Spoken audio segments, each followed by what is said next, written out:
ಮಾಡೋಣ. ಒಂದ್ಸಲ ಓಂಕಾರ ಮಾಡಿ.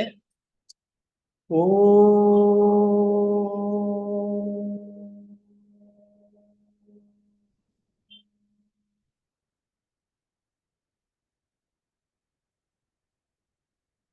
ಆತ್ಮೀಯ ಸೋದರರೇ, ನಿನ್ನೆ ವಾರ ನಾವು ಧ್ಯಾನದ ಬಗ್ಗೆ ಪ್ರಸ್ತಾಪ ಮಾಡಿ ಸ್ವಲ್ಪ ಪೀಠ್ಕೆನೋ ಸ್ವಲ್ಪ ಧ್ಯಾನ ಮಾಡೋದು ಹೇಗೆ ಅಂತಕ್ಕನ್ನೋದನ್ನ ಹೇಳಿದ್ವು.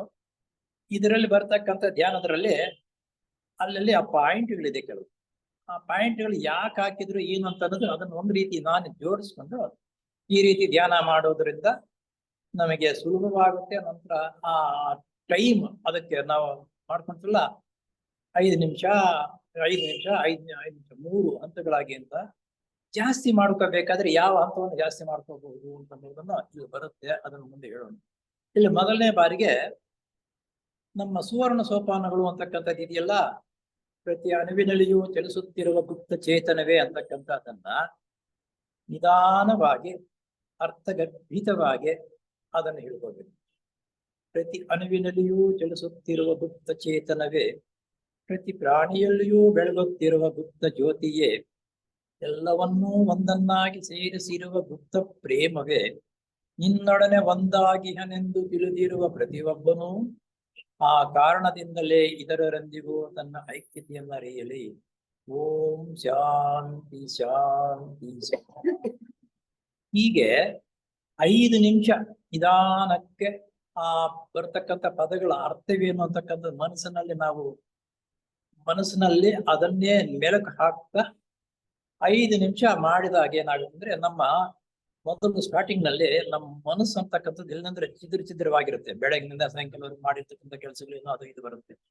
ಅದನ್ನ ಕಂಟ್ರೋಲ್ ಮಾಡ್ಬೇಕಾದ್ರೆ ಇದನ್ನ ಸುವರ್ಣ ಸೋಪಾನ ಅಂತಕ್ಕಂಥದ್ದು ಇದೆಯಲ್ಲ ಅದನ್ನ ಹೇಳ್ಕೋಬೇಕು. 5 ನಿಮಿಷ ಒಂದ್ಸಲ ಆದ್ಮೇಲೆ ಇನ್ನೊಂದ್ಸಲ, ಒಂದ್ಸಲ ಆದ್ಮೇಲೆ ಇನ್ನೊಂದ್ಸಲ, ಈ ರೀತಿ ಮಾಡ್ಕೊಂಡು ಆಮೇಲೆ 2ನೇ ಸ್ಟೆಪ್ಗೆ ಏನಪ್ಪಾ ಅಂತಂದ್ರೆ ಅದರ ಅರ್ಥ ನೋಡಿ. ಸುವರ್ಣ ಸೋಪಾನದ ಅರ್ಥವನ್ನು ತಿಳಿದುಕೊಳ್ಳುವುದಕ್ಕಾಗಿ ಅದನ್ನ ಚಿಂತಿಸಬೇಕು. ಮನಸ್ಸನ್ನು ಅತ್ತಿತ್ತ ಹೋಗದಕ್ಕೆ ಬಿಡಬಾರದು. ಆ ರೀತಿ ಮನಸ್ಸು ಹೋದರೆ ಅದನ್ನ ಹಿಂದಕ್ಕೆ ತಂದು ಆ ಶ್ಲೋಕದಲ್ಲಿ ನಿಲ್ಲಿಸಬೇಕು. ಹೀಗೆ 5 ನಿಮಿಷ ಏನೋ ಪ್ರತಿ ಅಣುವಿನಲ್ಲಿಯೂ ತಿಳಿಸುತ್ತಿರುವ ಗುಪ್ತ ಚೇತನವೇ ಅಂತಕ್ಕಂಥದ್ದು ಮಾತಾಡ್ತಾ ಇರ್ತೀವಿ, ಹೇಳ್ತಾ ಇರ್ತೀವಿ. ಅದರ ಅಂತರಾರ್ಥವೇನು ಅಂತ ಅನ್ನೋದು ನಾವು ಊಹೆ ಮಾಡ್ಕೋಬೇಕು. ಒಂದು ವೇಳೆ ಊಹೆ ಮಾಡ್ಕೊಳ್ತಾ ಇರ್ತೀವಿ, ಓದ್ತಾನೆ ಇರ್ತೀವಿ, ನಮ್ಮ ಮನಸ್ಸು ಪಕ್ಕಕ್ಕೆ ಹೋಗಿರುತ್ತೆ. ಅದನ್ನ ನಂತರ ಪಕ್ಕಕ್ಕೆ ಹೋಗ್ತಕ್ಕಂಥ ಹೇಳಿದುಕೊಂಡು ನಂತರ ಇದೇ ಶ್ಲೋಕವನ್ನು ನಂತರ ಹೇಳಿಕೊಂಡು ಈ ರೀತಿ ಒಂದು 5 ನಿಮಿಷ ಮಾಡಿದಾಗ ಒಂದು ಸ್ತಬ್ಧವಾಗಿ ಹೇಳಿಕೊಳ್ತೀವಿ. ಅಂದ್ರೆ ಧ್ಯಾನಕ್ಕೆ ಯಾಕೆ ಕೂತ್ಕೋಬೇಕು ಹೇಗೆ ಅಂತಕ್ಕಂಥದ್ದು ನಮ್ಗೆ ಎಲ್ಲರಿಗೂ ಗೊತ್ತಿರುವುದು. ಅದೇನು ಪದೇ ಪದೇ ಹೇಳೋ ಅವಶ್ಯಕತೆ ಇಲ್ಲ. ಆದ್ರಿಂದ ಅದನ್ನು ಹೇಳಿಲ್ಲ. ಆಮೇಲೆ 2ನೇ ಸ್ಟೆಪ್ ಏನ್ ಮಾಡಬೇಕಪ್ಪ ಅಂದ್ರೆ, ಮನಸ್ಸನ್ನು ದೇವರ ಕಡೆಗೆ ತಿರುಗಿಸು. ಅವನು ನಿನ್ನ ಸುತ್ತಲೂ ನಿನ್ನ ಒಳಗೂ ಇದ್ದಾನೆ ಎಂದು ಭಾವಿಸು. ಆ ಮನಸ್ಸು ಸ್ಥಿರವಾಗತ್ತೆ. ಆವಾಗ ಏನಾಗುತ್ತೆ, ಮನಸ್ಸು ದೇವರ ಕಡೆಗೆ ತಿರುಗಿಸು. ದೇವರಾಗಲಿ ಗುರುಗಳಾಗಲಿ ಅವರ ಕಡೆಗೆ ತಿರುಗಿಸುತ್ತಾ ನಿನ್ನ ಒಳಗೂ ಹೊರಗೂ ಇದ್ದಾನೆ ಎಂದು ಚಿಂತಿಸು. ಅವರು ನನ್ನ ಒಳಗೂ ಇದ್ದಾನೆ, ಹೊರಗೂ ಇದ್ದಾನೆ, ಪರಮಾತ್ಮ ಎಲ್ಲಾ ಕಡೆ ಇದ್ದಾನೆ ಅಂತ ಅನ್ನೋದು ನಮ್ಮ ತೀಸಾಫ್ಟರ್ ಸೊಸೈಟಿ ಸದಸ್ಯರಾಗಿರ್ತಕ್ಕಂಥ ಅದು ತೀರಪರಿಚಯ ಇದೆಲ್ಲರಿಗೂ ಗೊತ್ತಿದೆ. ಅದು ಆದ್ದರಿಂದ ಆ ರೀತಿ ಭಾವನೆ ನಾವು ಮಾಡಿಕೊಳ್ತಾ ನಿನ್ನ ಸುತ್ತಲೂ ನಿನ್ನ ಒಳಗೂ ಇದ್ದಾನೆ ಎಂದು ಭಾವಿಸು. ಅದೇ ಭಾವನೆ. ನೀನು ಅವನು ಸಹ ಒಂದೇ ಎಂದು ತೀವ್ರವಾಗಿ ಚಿಂತಿಸು. ಏನು, ದೇವರು ನಾನು ಒಂದೇ ಅಂತಕ್ಕಂಥ ತೀವ್ರವಾಗಿ ಚಿಂತಿಸಬೇಕು. ತೀವ್ರವಾಗಿ ಚಿಂತೆ ಮಾಡಬೇಕು ಅದರ ಬಗ್ಗೆ. ಆಮೇಲೆ ನನ್ನ ಹೃದಯದಲ್ಲಿರುವ ಜೀವನೇ ಆತ್ಮನು. ಆ ಮನಸ್ಸಿನಲ್ಲಿ ಚಿಂತೆ ಮಾಡ್ಕೊಳ್ತಾ ನನ್ನ ಹೃದಯದಲ್ಲಿರುವ ಜೀವನೇ ಆತ್ಮನು.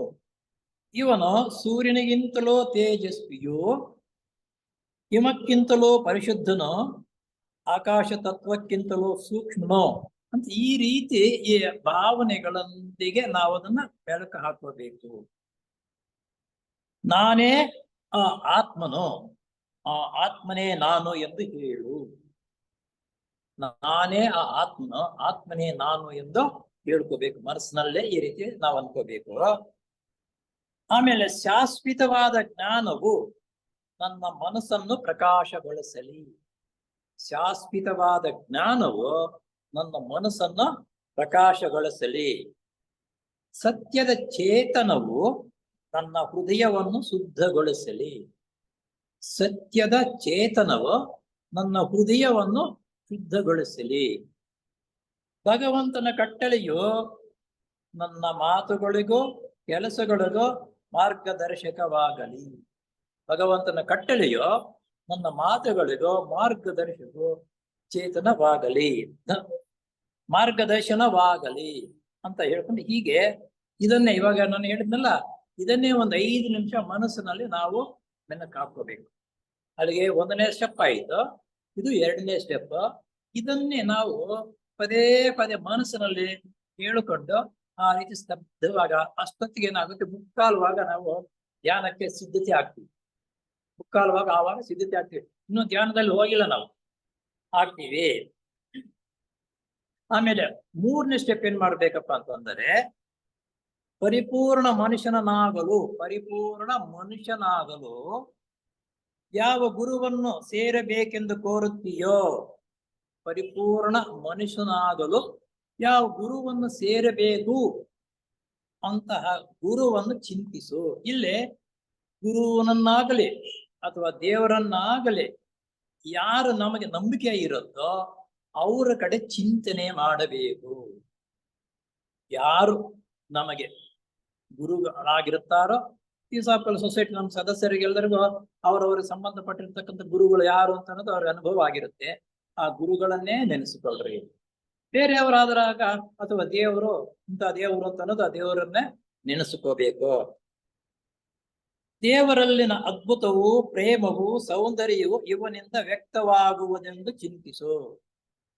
ದೇವರಲ್ಲಿರತಕ್ಕಂತಹ ಅದ್ಭುತವು, ಪ್ರೇಮವು, ಸೌಂದರ್ಯವು ಇವನಿಂದ ವ್ಯಕ್ತವಾಗುತ್ತದೆ. ಯಾರಿಂದ? ನಾವು ಯಾವ ಗುರುಗಳನ್ನ ನೆನೆಸ್ಕೊಳ್ತೀವೋ ಅಥವಾ ಯಾವ ದೇವರನ್ನ ನೆನೆಸ್ಕೊಳ್ತೀವೋ ಅವರಿಂದ ಈ ಗುಣಗಳೆಲ್ಲವೂ ಬರುತ್ತೆ ಅಂತ ಅನ್ನೋದು ನಾವು ನೆನೆಸ್ಕೋಬೇಕು. 3ನೇ ಹಂತದಲ್ಲಿ ಮಾಡ್ತಾ ಇರೋದು ಇದು ನೋಡಿ. ದೇವರಲ್ಲಿನ ಅದ್ಭುತವೋ, ಪ್ರೇಮವು, ಸೌಂದರ್ಯವು ಇವನಿಂದ ವ್ಯಕ್ತವಾಗುವುದೆಂದು ಚಿಂತಿಸು. ಇವನಿಂದ ಅಂದ್ರೆ ಯಾರು? ಗುರು. ನಾವು ಯಾವ ಗುರುವನ್ನು ನಂಬಿರ್ತೀವೋ ಆ ಗುರು ಹೆಸರು ಹೇಳ್ಕೊಡ್ರಿ. ಹೇಳಿಕೊಂಡು ಈ ರೀತಿ ನಾವು ಅನ್ಬೇಕು. ಆಮೇಲೆ ಇನ್ನೊಂದು ಬರುತ್ತೆ ನಮ್ಗೆ ಯಾವಾಗ್ಲೂ, ಒಂದೊಂದು ತಿಂಗಳಲ್ಲಿ ಒಂದೊಂದು ಚಿಂತನೆ ಅಂತಕ್ಕಂಥದ್ದು ಬರುತ್ತೆ. ಅದನ್ನ ಹೇಳ್ಕೋಬೇಕು. ಆ ಗುಣಗಳು ಸಂಬಂಧಪಟ್ಟಿರತಕ್ಕಂಥದ್ದು ನಾವು ಯಾವ ಗುರುಗಳನ್ನ ನಂಬಿದ್ದೀವೋ ಆ ಗುರುಗಳಲ್ಲಿ ಪೂರ್ಣವಾಗಿ ಅವು ಆ ಸಾಮರ್ಥ್ಯ, ಆ ಶಕ್ತಿ ಅವರಲ್ಲಿ ಅವನಲ್ಲಿ ಮೂರ್ತಿವತ್ತಾಗಿರುವುದೆಂದು ಚಿಂತಿಸು. ಯಾವುದು ಅದು ಮೂರ್ತಿವತ್ತಾಗಿ ಅವರಲ್ಲಿ ಇದೆ ಅಂತ ಅನ್ನೋದು ನಾವು ಚಿಂತನೆ ಮಾಡಬೇಕಂತೆ. ಆ ಸುಗುಣವು ದಿನಚರಿಯಲ್ಲಿ ಹೇಗೆ ವ್ಯಕ್ತವಾಗುವುದೆಂದು ಚಿಂತಿಸು. ಆ ಸುಗುಣ ದಿನಚರಿಯಲ್ಲಿ ನಾವು ಬೆಳಗಿನಿಂದ ಸಾಯಂಕಾಲ ಇದು 1 ತಿಂಗಳು ಪೂರ್ತಿ ಮಾಡ್ಬೇಕು. 1 ತಿಂಗಳಿನಲ್ಲಿ ಅಡ್ಡಿ ಆತಂಕಗಳು ಏನು ಬರುತ್ತೆ ಇದಕ್ಕೆ ನಾವು ನೆನೆಸಿಕೊಂಡು ಅದರಂತೆ ನಡೆಯುವುದನ್ನು ಅಭ್ಯಾಸ ಮಾಡ್ಕೋಬೇಕು. ಇದು ಅಂತ ಗುರುವಿನ ಶಿಷ್ಯನಾಗುವುದಕ್ಕೆ ನನಗೆ ಯೋಗ್ಯತೆ ಉಂಟಾಗಲಿ. ಅಂತಹ ಗುರುವನ ಶಿಷ್ಯನಾಗುವುದಕ್ಕೆ ಯೋಗ್ಯತೆ ಬೇಕು. ನಾವ್ ಯಾವ್ದಾದ್ರು ಕೆಲಸ ಮಾಡ್ಬೇಕಾದ್ರೆ ಅದಕ್ಕೆ ಸಂಬಂಧಪಟ್ಟಿರ್ತಕ್ಕಂಥ ಸರ್ಟಿಫಿಕೇಟ್ ಬೇಕಲ್ವಾ? ಹಾಗೆ ಆ ಗುರುವಿನ ಶಿಷ್ಯನಾಗುವುದಕ್ಕೆ ನನಗೆ ಯೋಗ್ಯತೆ ಉಂಟಾಗಲಿ. ಆ ಗುಣಗಳು ನನ್ನಲ್ಲಿ ಬರಲಿ. ನಾನು ಅವನ ಶಿಷ್ಯನಾಗಬೇಕೆಂದು ನಿರ್ಧರಿಸಿದ್ದೇನೆ. ಭಕ್ತಿಪೂರ್ವಕವಾಗಿ ಆ ಗುರುಗಳ ಶಿಷ್ಯನಾಗಬೇಕು ಎಂದು ನಾನು ಚಿಂತಿಸಿದ್ದೇನೆ ಸ್ವಾಮಿ ಅಂತಕ್ಕಂಥದ್ದನ್ನ ಹೇಳ್ತಾ, ಅಷ್ಟೊತ್ತಿಗೆ ನೀನು ಮೊದಲು ಯಾವ ಗುರುವನನ್ನ ನೆನೆಸ್ಕೊಂಡಿರ್ತೀಯೋ ಆ ಗುರು ಯಾವ ರೂಪದಲ್ಲಿ ಹೇಗಿದ್ದಾನೆ ಅಂತಕ್ಕಂಥದ್ದನ್ನ ನಿನ್ನ ಮನಸ್ಸಿನ ಮುಂದುಗಡೆ ನೀನು ಆ ಬಾವುಟ, ಆ ಚಿತ್ರ ಬರುವ ರೀತಿಯಲ್ಲಿ ಸಂಕಲ್ಪದೊಂದಿಗೆ ಅದೇ ಕಡೆ ಗಮನ ಕೊಟ್ಟು ನೀವು ಚಿಂತನೆ ಮಾಡಬೇಕು. ಗುರುಗಳ ಕಡೆನೇ ಗಮನ ಕೊಡಬೇಕು. ಈ ರೀತಿ 3 ಹಂತಗಳಾಗಿ ಧ್ಯಾನ ಮಾಡುವುದು ಸುಲಭ. ಇದನ್ನು ಪ್ರಾಕ್ಟೀಸ್ ಮಾಡ್ಕೋಬೇಕು. ಕನಿಷ್ಠ ಅಂತಂದ್ರೆ ಇದು ಪ್ರಾಕ್ಟೀಸ್ ಆಗ್ಬೇಕಂದ್ರೆ ಕನಿಷ್ಠ ಅಂದ್ರೆ 6 ತಿಂಗಳಾಗಬೇಕು ಒಟ್ಟಾಗಿ. ಈ ರೀತಿ ಮಾಡಿ ಅಂತ ಹೇಳ್ತಾರೆ. ಶಿಷ್ಯನಾಗ್ಬೇಕು ನಿರ್ಧರಿಸಿದ್ದೇನೆ ಅಂದುಕೊಂಡು ಎದ್ದು ಧ್ಯಾನ ಮಾಡು. ಆ ರೀತಿ ಅಂತಹ ಗುರುಗಳನ್ನ ನಾವು ನೆನೆಸಿಕೊಂಡು ಆ ಗುರುಗಳ ಫೋಟೋ ನೀವು ನೋಡಿರ್ತೀರಾ, ಅಥವಾ ದೇವರಾದ್ರೆ ದೇವರ ವಿಗ್ರಹ ನೋಡಿರ್ತೀರಾ. ಅವು ಅದೇ ರೀತಿ ನನ್ನ ಕಣ್ಣನ್ನು ಮುಂದೆ ಅದನ್ನ ನೀವು ಬೆಳಕು ಹಾಕೊಂಡು ಆ ಚಿತ್ರವನ್ನೇ ನೋಡ್ತಾ ನೀನು ಏಕಾಂತವಾಗಿ ಧ್ಯಾನ ಮಾಡುವುದನ್ನು ಕಂಡು, ಈ ರೀತಿ ನಿನಗೂ ಅವರಿಗೂ ಸಂಬಂಧ ಬೇರೆ ಯೋಚನೆಗಳು ಭಾವನೆಗಳು ಹೊರಟೋದ್ರೆ ನೀನ್ 5 ನಿಮಿಷ ಅಲ್ಲ 10 ನಿಮಿಷ ಅಲ್ಲ ನಿನಗೆ ಟೈಮ್ ಅನ್ನತಕ್ಕಂಥದ್ದೇ ಗೊತ್ತಾಗಲ್ಲ ಅವಾಗ. ಇದು ಪರ್ಫೆಕ್ಟ್ ಆಗಿ ಈ ರೀತಿ ಮಾಡಬೇಕು, ಇದರಲ್ಲಿ ಮುಖ್ಯವಾಗಿರ್ತಕ್ಕಂಥ ಇಂತಹ ಗುಣಗಳು ಬರುತ್ತೆ ಅಂತ ಅನ್ನೋದನ್ನ ಈ ಪುಸ್ತಕದಲ್ಲಿ ಇರ್ತಕ್ಕಂಥದ್ದನ್ನ ಎಲ್ಲನ ಆಯ್ಕೆ ಮಾಡ್ಕೊಂಡು ಇದರಲ್ಲಿ ನೋಟ್ಸ್ ಮಾಡ್ಕೊಂಡೆ. ನಿನ್ನೆ ವಾರ ಇಷ್ಟು ಮಾತ್ರ ಮಾಡೋಣ ಅಂತ ಹೇಳ್ಬಿಟ್ಟು ಪ್ರಾರಂಭ ಮಾಡಿದ್ರು. ಇವತ್ತಲ್ಲಿಂದೀಚೆಗೆ ಈ ವಿಧವಾದ ಅರಿವು ನಮ್ಮ ಮೂಲಭೂತವಾದ ಆತ್ಮ ಸ್ವಭಾವಕ್ಕೆ ನಮ್ಮನ್ನ ಕರೆದೊಯ್ಯುತ್ತದೆ. ಆ ರೀತಿ ನಾವು ಪ್ರಾಕ್ಟೀಸ್ ಮಾಡ್ತಾ ಇರುವಾಗ ನಮ್ಮ ಮೂಲಭೂತವಾದ ಆತ್ಮ ಸ್ವಭಾವಕ್ಕೆ ನಮ್ಮನ್ನ ಕರೆದೊಯ್ಯುತ್ತದೆ. ಆ ರೀತಿ ಧ್ಯಾನ ಮಾಡ್ತಾ ಇರುವಾಗ ಯಾವುದು ನಮ್ಮ ಮೂಲಭೂತವಾದ ಆತ್ಮ ಸ್ವಭಾವಕ್ಕೆ ನಾವೆಲ್ಲಿಂದ ಬಂದು ಆತ್ಮ ಆ ಮೂಲಕ್ಕೆ ಕರೆದೊಯ್ಯುತ್ತದೆ ನಮ್ಮನ್ನು. ಅಲ್ಲದೆ ಈ ಮಾರ್ಗದಲ್ಲಿ ಮುಂದುವರಿಯುತ್ತಿರುವಾಗ ಪ್ರಾಪ್ತವಾಗುವಂತಹ ಮೊರೆವು ಮತ್ತು ಏಕಾಂಗತನಗಳೆಂಬ ಕತ್ತಳೆಗೆ ಬೆಳಕನ್ನು ನೀಡಿ ನಮ್ಮನ್ನು ಕಾಪಾಡುತ್ತದೆ. ಪ್ರತಿಯೊಬ್ಬರಿಗೂ ಮನುಷ್ಯನಿಗೆ ಮರುವು ಅನ್ನೋದು ಜಾಸ್ತಿ ಇದೆ, ಏಕಾಂತನ ಅಂತಕ್ಕಂಥದ್ದು ನಾವು ಇದೆ. ಆದರೆ ಇಲ್ಲೇನ್ ಹೇಳ್ತಾರೆ ಇರುತ್ತದೆ, ಇಡೀ ವಿಶ್ವಾತ್ಮನ ಒಂದು ಅಂಶವು ನಾನಾಗಿರುತ್ತೇನೆ ಎಂಬ ಭಾವನೆಯನ್ನು ಖಚಿತಪಡಿಸಿಕೋ. ವಿಶ್ವ ಬರೀ ವಿಶ್ವ ಇದೆಯಲ್ಲ, ವಿಶ್ವವೆಲ್ಲವೂ ಅದರಲ್ಲಿ ನಾನು ಒಬ್ಬನು ಅಂತಕ್ಕಂಥದನ್ನ ಮನಸ್ಸಿನಲ್ಲಿ ಅಂದುಕೋ, ಖಚಿತಪಡಿಸಿಕೋ. ಅದರ ಉಳಿದ ಆಗು ಹೋಗುಗಳು ಅಷ್ಟು ಮುಖ್ಯವಲ್ಲ ಎಂಬ ಅಂಶವನ್ನು ಅರಿವಾಗುತ್ತದೆ. ಎಂತಹ ಸಂದರ್ಭದಲ್ಲೂ ಕೂಡ ನಾನು ಏಕಾಂಗಿಯಾಗಿ ಇಲ್ಲ. ಈ ರೀತಿ ನೀನು ಮನಸ್ಸನ್ನ ನೆನೆಸಿಕೊಂಡು ನಾನು ಯಾವತ್ತೂ ಏಕಾಂಗಿ ಅಲ್ಲ, ಮರುವು ಅನ್ನೋದು ನಮಗೆ ಇಲ್ಲ. ಯಾಕೆ? ಎಲ್ಲ ಪೂರ್ಣವಾಗಿ ಧ್ಯಾನಕ್ಕೆ ಕೂತ್ಕೊಂಡಾಗ ನಾವು ಯಾವ ನೆನೆಸಿಕೊಂಡು ಯಾವ ರೀತಿ ಇರಬೇಕಂತಕ್ಕಂಥದ್ದು ಇರ್ತೀವೋ ಹಾಗೆ ಅವರೇ ನಮ್ಗೆ ಯಾವಾಗಲೂ ಕಾಣಿಸ್ತಾ ಇರೋ ರೀತಿಯಲ್ಲಿ ಆಗುತ್ತೆ. ಮರುವು ಅಂತಕ್ಕಂಥದ್ದು ಬರಲ್ಲ. ನಾನು ಅದರಲ್ಲಿ ಏಕಾಂತನವಾಗಿ ಒಂದೇ ಕಡೆ ನಾನು ಕೂತಿದ್ದೀನಿ ಅಂತ ಅನ್ನುವುದು ಧ್ಯಾನದಲ್ಲಿ ಅಂದ್ಕೊಂಡಾಗ ಏಕಾಂತನದಲ್ಲಿ ನೀನು ಇರಲ್ಲ. ಮುಂದಿನ ಹಂತಕ್ಕೆ ಒಂದೊಂದು ರೀತಿಯಲ್ಲಿ ಮೇಲೆ ಮೇಲೆ ಮೇಲೆ ಮೆಟ್ಟಲಾಗಿ ನೀನು ಮುಂದಕ್ಕೆ ಹೋಗ್ತಾ ಇರ್ತೀಯಾ, ಎಲ್ಲರಲ್ಲೂ ಸಂಪರ್ಕ ಪಡ್ತಾ ಇರ್ತೀಯ ಅನ್ನೋದು ಖಚಿತವಾಗುತ್ತೆ. ಆದ್ದರಿಂದ ನಿನಗೆ ಮರುವೂ ಇಲ್ಲ, ಏಕಾಂಗಿತನವೂ ಇಲ್ಲ. ಆ ರೀತಿ ಧ್ಯಾನ ಮಾಡ್ತಾ ಇದ್ದಾರೆ. ಗುರುಗಳು ಯಾರಿಗೆ ಸಹಾಯ ಅವಶ್ಯಕವೆಂಬ ಬಗ್ಗೆ ಸದಾ ಕಾದು ನೋಡುತ್ತಿರುತ್ತಾರೆ. ನೋಡಿ, ಈ ರೀತಿ ನಾವು ಧ್ಯಾನ ಮಾಡ್ತಾ ಪ್ರಾರಂಭದಲ್ಲಿ ಮಾಡ್ತಾ ಇರುವಾಗ ಶ್ರದ್ಧಾ ಭಕ್ತಿಯಿಂದ ಇದ್ದರೆ ಆ ಗುರುಗಳು ಯಾವಾಗಲೂ ಇಂತಹ ಶ್ರದ್ಧಾ ಭಕ್ತಿ ಇರ್ತಕ್ಕಂಥ ಎಲ್ಲಿದ್ದಾರೆ ಏನಂತ ನಮ್ಮ ಕಡೆ ಯಾವಾಗಲೂ ಅವರು ನೋಡ್ತಾನೆ ಇರ್ತಾರೆ. ನಾವು ಅವ್ರನ್ನ ಹುಡುಕೊಂಡು ಹೋಗೋ ಅವಶ್ಯಕತೆ ಇಲ್ಲ. ಆ ಗುಣಗಳನ್ನು ನಾವು ಸಂಪಾದನೆ ಮಾಡಿಕೊಂಡಾಗ ಅವರು ನಮಗೆ ಸಹಾಯ ಮಾಡ್ತಾರೆ. ಆದುದರಿಂದ ಯಾವುದಾದರೂ ಒಂದು ಪ್ರಿಯವಾದ ಪರಿಸ್ಥಿತಿಗೆ ಅಂಟಿಕೊಂಡಿರುವುದನ್ನು ತ್ಯಜಿಸಿ. ಯಾವುದೋ ಒಂದು ಸಮಾಜದಲ್ಲಿ ನಾವು ಜೀವನ ನಡೆಸ್ತಾರೆ, ಪ್ರಿಯವಾಗಿರತಕ್ಕಂಥ ಒಂದು ಸಮಾಜದ ಒಂದು ರಾಜಕೀಯವೋ ಇನ್ನೊಂದು ಮಾತುಗಳು ಹೇಳ್ತಕ್ಕಂಥದ್ದು ಓಡಾಡ್ತಕ್ಕಂಥ ಇಂಥದ್ದು ಇರುತ್ತಲ್ಲ, ಅವೆಲ್ಲ ತ್ಯಜಿಸಿ ಹಿಡಿಯೋಣ. ಈಶ್ವರ ಸಂಕಲ್ಪದಲ್ಲಿ ಸಹಕರಿಸುವ ಮನೋಭಾವನೆ ದೃಢವಾಗುತ್ತದೆ. ಆ ರೀತಿ ಯೋಚನೆಗಳು ಭಾವನೆಗಳು ನಮ್ಮ ಕೆಲಸಕ್ಕೆ ಬಾರದ ಮಾತು, ಕೆಲಸಕ್ಕೆ ಬಾರದ ಕೆಲಸಗಳು ಮಾಡ್ತಕ್ಕಂಥ ಎಲ್ಲ ಬಿಟ್ಟು ಏಕಾಂಗತನದಿಂದ ಭಾವನೆಯ ನಮ್ಮನ್ನು ವಶಪಡಿಸಿಕೊಳ್ಳದಂತೆ ನಾವು ಎಚ್ಚರಿಕೆಯಿಂದ ಇದ್ದು, ಆ ರೀತಿ ನಾವು ಬೇರೆ ಈ ಕಡೆ ಹೊರಳಾಡ್ತಕ್ಕಂಥದ್ದು ಮಾತು ಹೇಳ್ತಕ್ಕಂಥದ್ದು ಓಡಾಡ್ತಕ್ಕಂಥದ್ದು ಇವೆಲ್ಲ ಬಿಟ್ಟು ಬಿಡಿ. ಗುರುಗಳಲ್ಲಿನ ದೃಢ ವಿಶ್ವಾಸಕ್ಕೆ ಧಕ್ಕೆ ಬರದಂತೆ ನೋಡಿಕೋ. ದೃಢವಾಗಿರತಕ್ಕಂಥ ವಿಶ್ವಾಸ ಇರಬೇಕು, ಅದಕ್ಕೆ ಧಕ್ಕೆ ಬರದಂತೆ ನಾನು ನೋಡ್ಕೋಬೇಕು ಪ್ರತಿಯೊಬ್ಬರು. ಏಕೆಂದರೆ ಯಾವ ಮಹಾನುಭಾವನನ್ನು ಗುರುವನ್ನಾಗಿ ಆರಿಸಿಕೊಂಡು ಆತನ ಸೇವೆಗೆ ಅರ್ಪಣ ಮಾಡಿಕೊಂಡಿರುತ್ತೇವೆಯೋ, ನಾನು ಅವಾಗ ಹೇಳಿದೇನೋ, ಇಂತಹ ಗುರು ನಿಮ್ಮ ಮನಸ್ಸಿನಂತ ಗುರುಗಳನ್ನ ನೆನೆಸ್ಕೊಳ್ರಿ ಅಂತಂದಿದ್ದು ಇದೆ. ಈ ಪಾಯಿಂಟ್ ನೋಡಿ ಏನಿದೆ ಅಂದ್ರೆ, ಏಕೆಂದರೆ ಯಾವ ಮಹಾನುಭಾವನನ್ನು ಗುರುವನ್ನಾಗಿ ಆರಿಸಿಕೊಂಡು ಆತನ ಸೇವೆಗೆ ಅರ್ಪಣೆ ಮಾಡಿಕೊಂಡಿರುತ್ತೇವೆಯೋ ಅಂತಹ ಗುರುವಿನಲ್ಲಿ ನಮ್ಮ ಪೂರ್ಣ ನಂಬಿಕೆ ಇರಬೇಕು. ಗುರುಗಳಿಂತವರು ಅಂತ ನಂಬಿಕೊಂಡ ಮೇಲೆ ಅವರ ಮೇಲೆ ಪೂರ್ಣ ನಂಬಿಕೆ ಇರಬೇಕು. ನಾನು ಪೂರ್ಣವಾಗಿ ನಿಮ್ಮನ್ನು ನಂಬಿದ್ದೇನೆ ಅಂತ ವಾಕ್ಯ ಹೇಳುದು. ಆ ರೀತಿ ನಂಬಿ ಇರಬೇಕು. ನಮ್ಮ ನಂಬಿಕೆಯು ಅರ್ಧಂಬರ್ಧವಾದರೆ, ಅರ್ಧಂಬರ್ಧ ನಂಬಿಕೆ ಆದರೆ ಅವರು ನಮ್ಮ ಕಡೆ ಗಮನಿಸುವುದಿಲ್ಲ. ಅರ್ಧಂಬರ್ಧ ನಂಬಿಕೆ ಇರ್ಬೇಕು, ನಂಬಬೇಕು ಪೂರ್ಣವಾಗಿ. ನಮ್ಮ ಪ್ರಗತಿಗೆ ಅವಕಾಶವೇ ಇರುವುದಿಲ್ಲ. ಅರ್ಧಂಬರ್ಧ ಈ ರೀತಿ ಇದ್ರೆ ನಮ್ಮ ಪ್ರಗತಿ, ನಮ್ಮ ಧ್ಯಾನ ಮಾಡ್ತಕ್ಕಂಥದ್ದು ಏನು ಮುಂದುವರಿಯಲ್ಲ. ನಾವು ಅವರನ್ನು ನಂಬಬೇಕೆಂದ ಮಹಾತ್ಮರು ಅಪೇಕ್ಷಿಸುವುದಿಲ್ಲ. ಇನ್ನೊಂದು, ನನ್ನನ್ನು ನಂಬಬೇಕು ನೀನು, ನಾನು ಹೇಳ್ದಂಗೆ ಕೇಳೋ ಅಂತ ಆ ರೀತಿ ಅವ್ರಿಗೇನು ಆಕ್ಷೇಪಣೆ ಇಲ್ಲ, ಆ ರೀತಿ ಹೇಳುವುದೂ ಇಲ್ಲ. ಅವರು ನೀನು ನಂಬಿದ್ರೆ ನಂಬು, ಬಿಟ್ಟರೆ ಬಿಡು, ಮಾಡಿದ್ರೆ ಮಾಡು, ಮಾಡಿದ್ರೆ ಬಿಡು. ನೀನು ಶ್ರದ್ಧಾ ಭಕ್ತಿಯಿಂದ ಈ 3 ಸ್ಟೆಪ್ಗಳಲ್ಲಿ ಪ್ರಾರಂಭ ಮಾಡಿ ಧ್ಯಾನ ಮಾಡ್ತಾ ಇರುವಾಗ ಎಲ್ಲಿ ಯಾರು ಇದ್ದಾರೆ ಅಂತ ಅವ್ರಿಗೆ ಗೊತ್ತಾಗುತ್ತೆ. ಅವ್ರಿಗೆ ತಕ್ಷಣ ನಿನಗೇನು ಮುಂದ್ಗಡೆ ಬಂದು ದರ್ಶನ ಕೊಡಲ್ಲ. ನಿನ್ನ ಭಾವನೆಗಳು, ಯೋಚನೆಗಳು ಉತ್ತಮ ರೀತಿಯಲ್ಲಿ ಆಗುವ ರೀತಿಯಲ್ಲಿ ನಿಮಗೆ ಹಿಂದ್ಗಡೆಯಿಂದ ಸಪೋರ್ಟ್ ಸಿಗುತ್ತೆ. ಅದಕ್ಕೆ ನನಗೆ ಉತ್ತಮವಾಗಿರ್ತಕ್ಕಂಥ ಗುಣಗಳನ್ನು ಬರುವುದಕ್ಕೆ, ಯೋಗ್ಯತೆಯನ್ನು ತಿಳ್ಕೊಳ್ಳೋದಕ್ಕೆ ಸಹಾಯ ಮಾಡ್ತಾರೆ ಅವಾಗ. ಆದರೆ ಒಂದು ಬಾರಿ ಅಂತಹ ಮಹಾತ್ಮನಲ್ಲಿ ನಂಬಿಕೆಯನ್ನ ಬೆಳೆಸಿಕೊಂಡ ನಂತರ ಅದು ಅಚ್ಚಿಳಿಯದೆ ಮುಂದುವರಿಯುವಂತೆ ನೋಡ್ಕೋಬೇಕು. ಒಂದು ಸಲ ಈ ನಿಯಮಗಳನ್ನೆಲ್ಲ ನಾವು ಪಾಲನೆ ಮಾಡಿಕೊಂಡು ಈ 3 ಹಂತದಲ್ಲಿ ಧ್ಯಾನ ಮಾಡ್ತಾನೇ ಇದ್ದರೆ ಮುಂದಕ್ಕೆ ನಾವು ಹೋಗ್ತೀವಿ. ನಮ್ಮ ಮನಸ್ಸು ಏಕಾಗ್ರವಾಗಬೇಕಾದರೆ ನಮ್ಮ ಗಮನವು ನಮ್ಮ ಇಂದ್ರಿಯಗಳಿಂದಲೂ ಹೊರಗಿನ ಶಬ್ದಗಳಿಂದಲೂ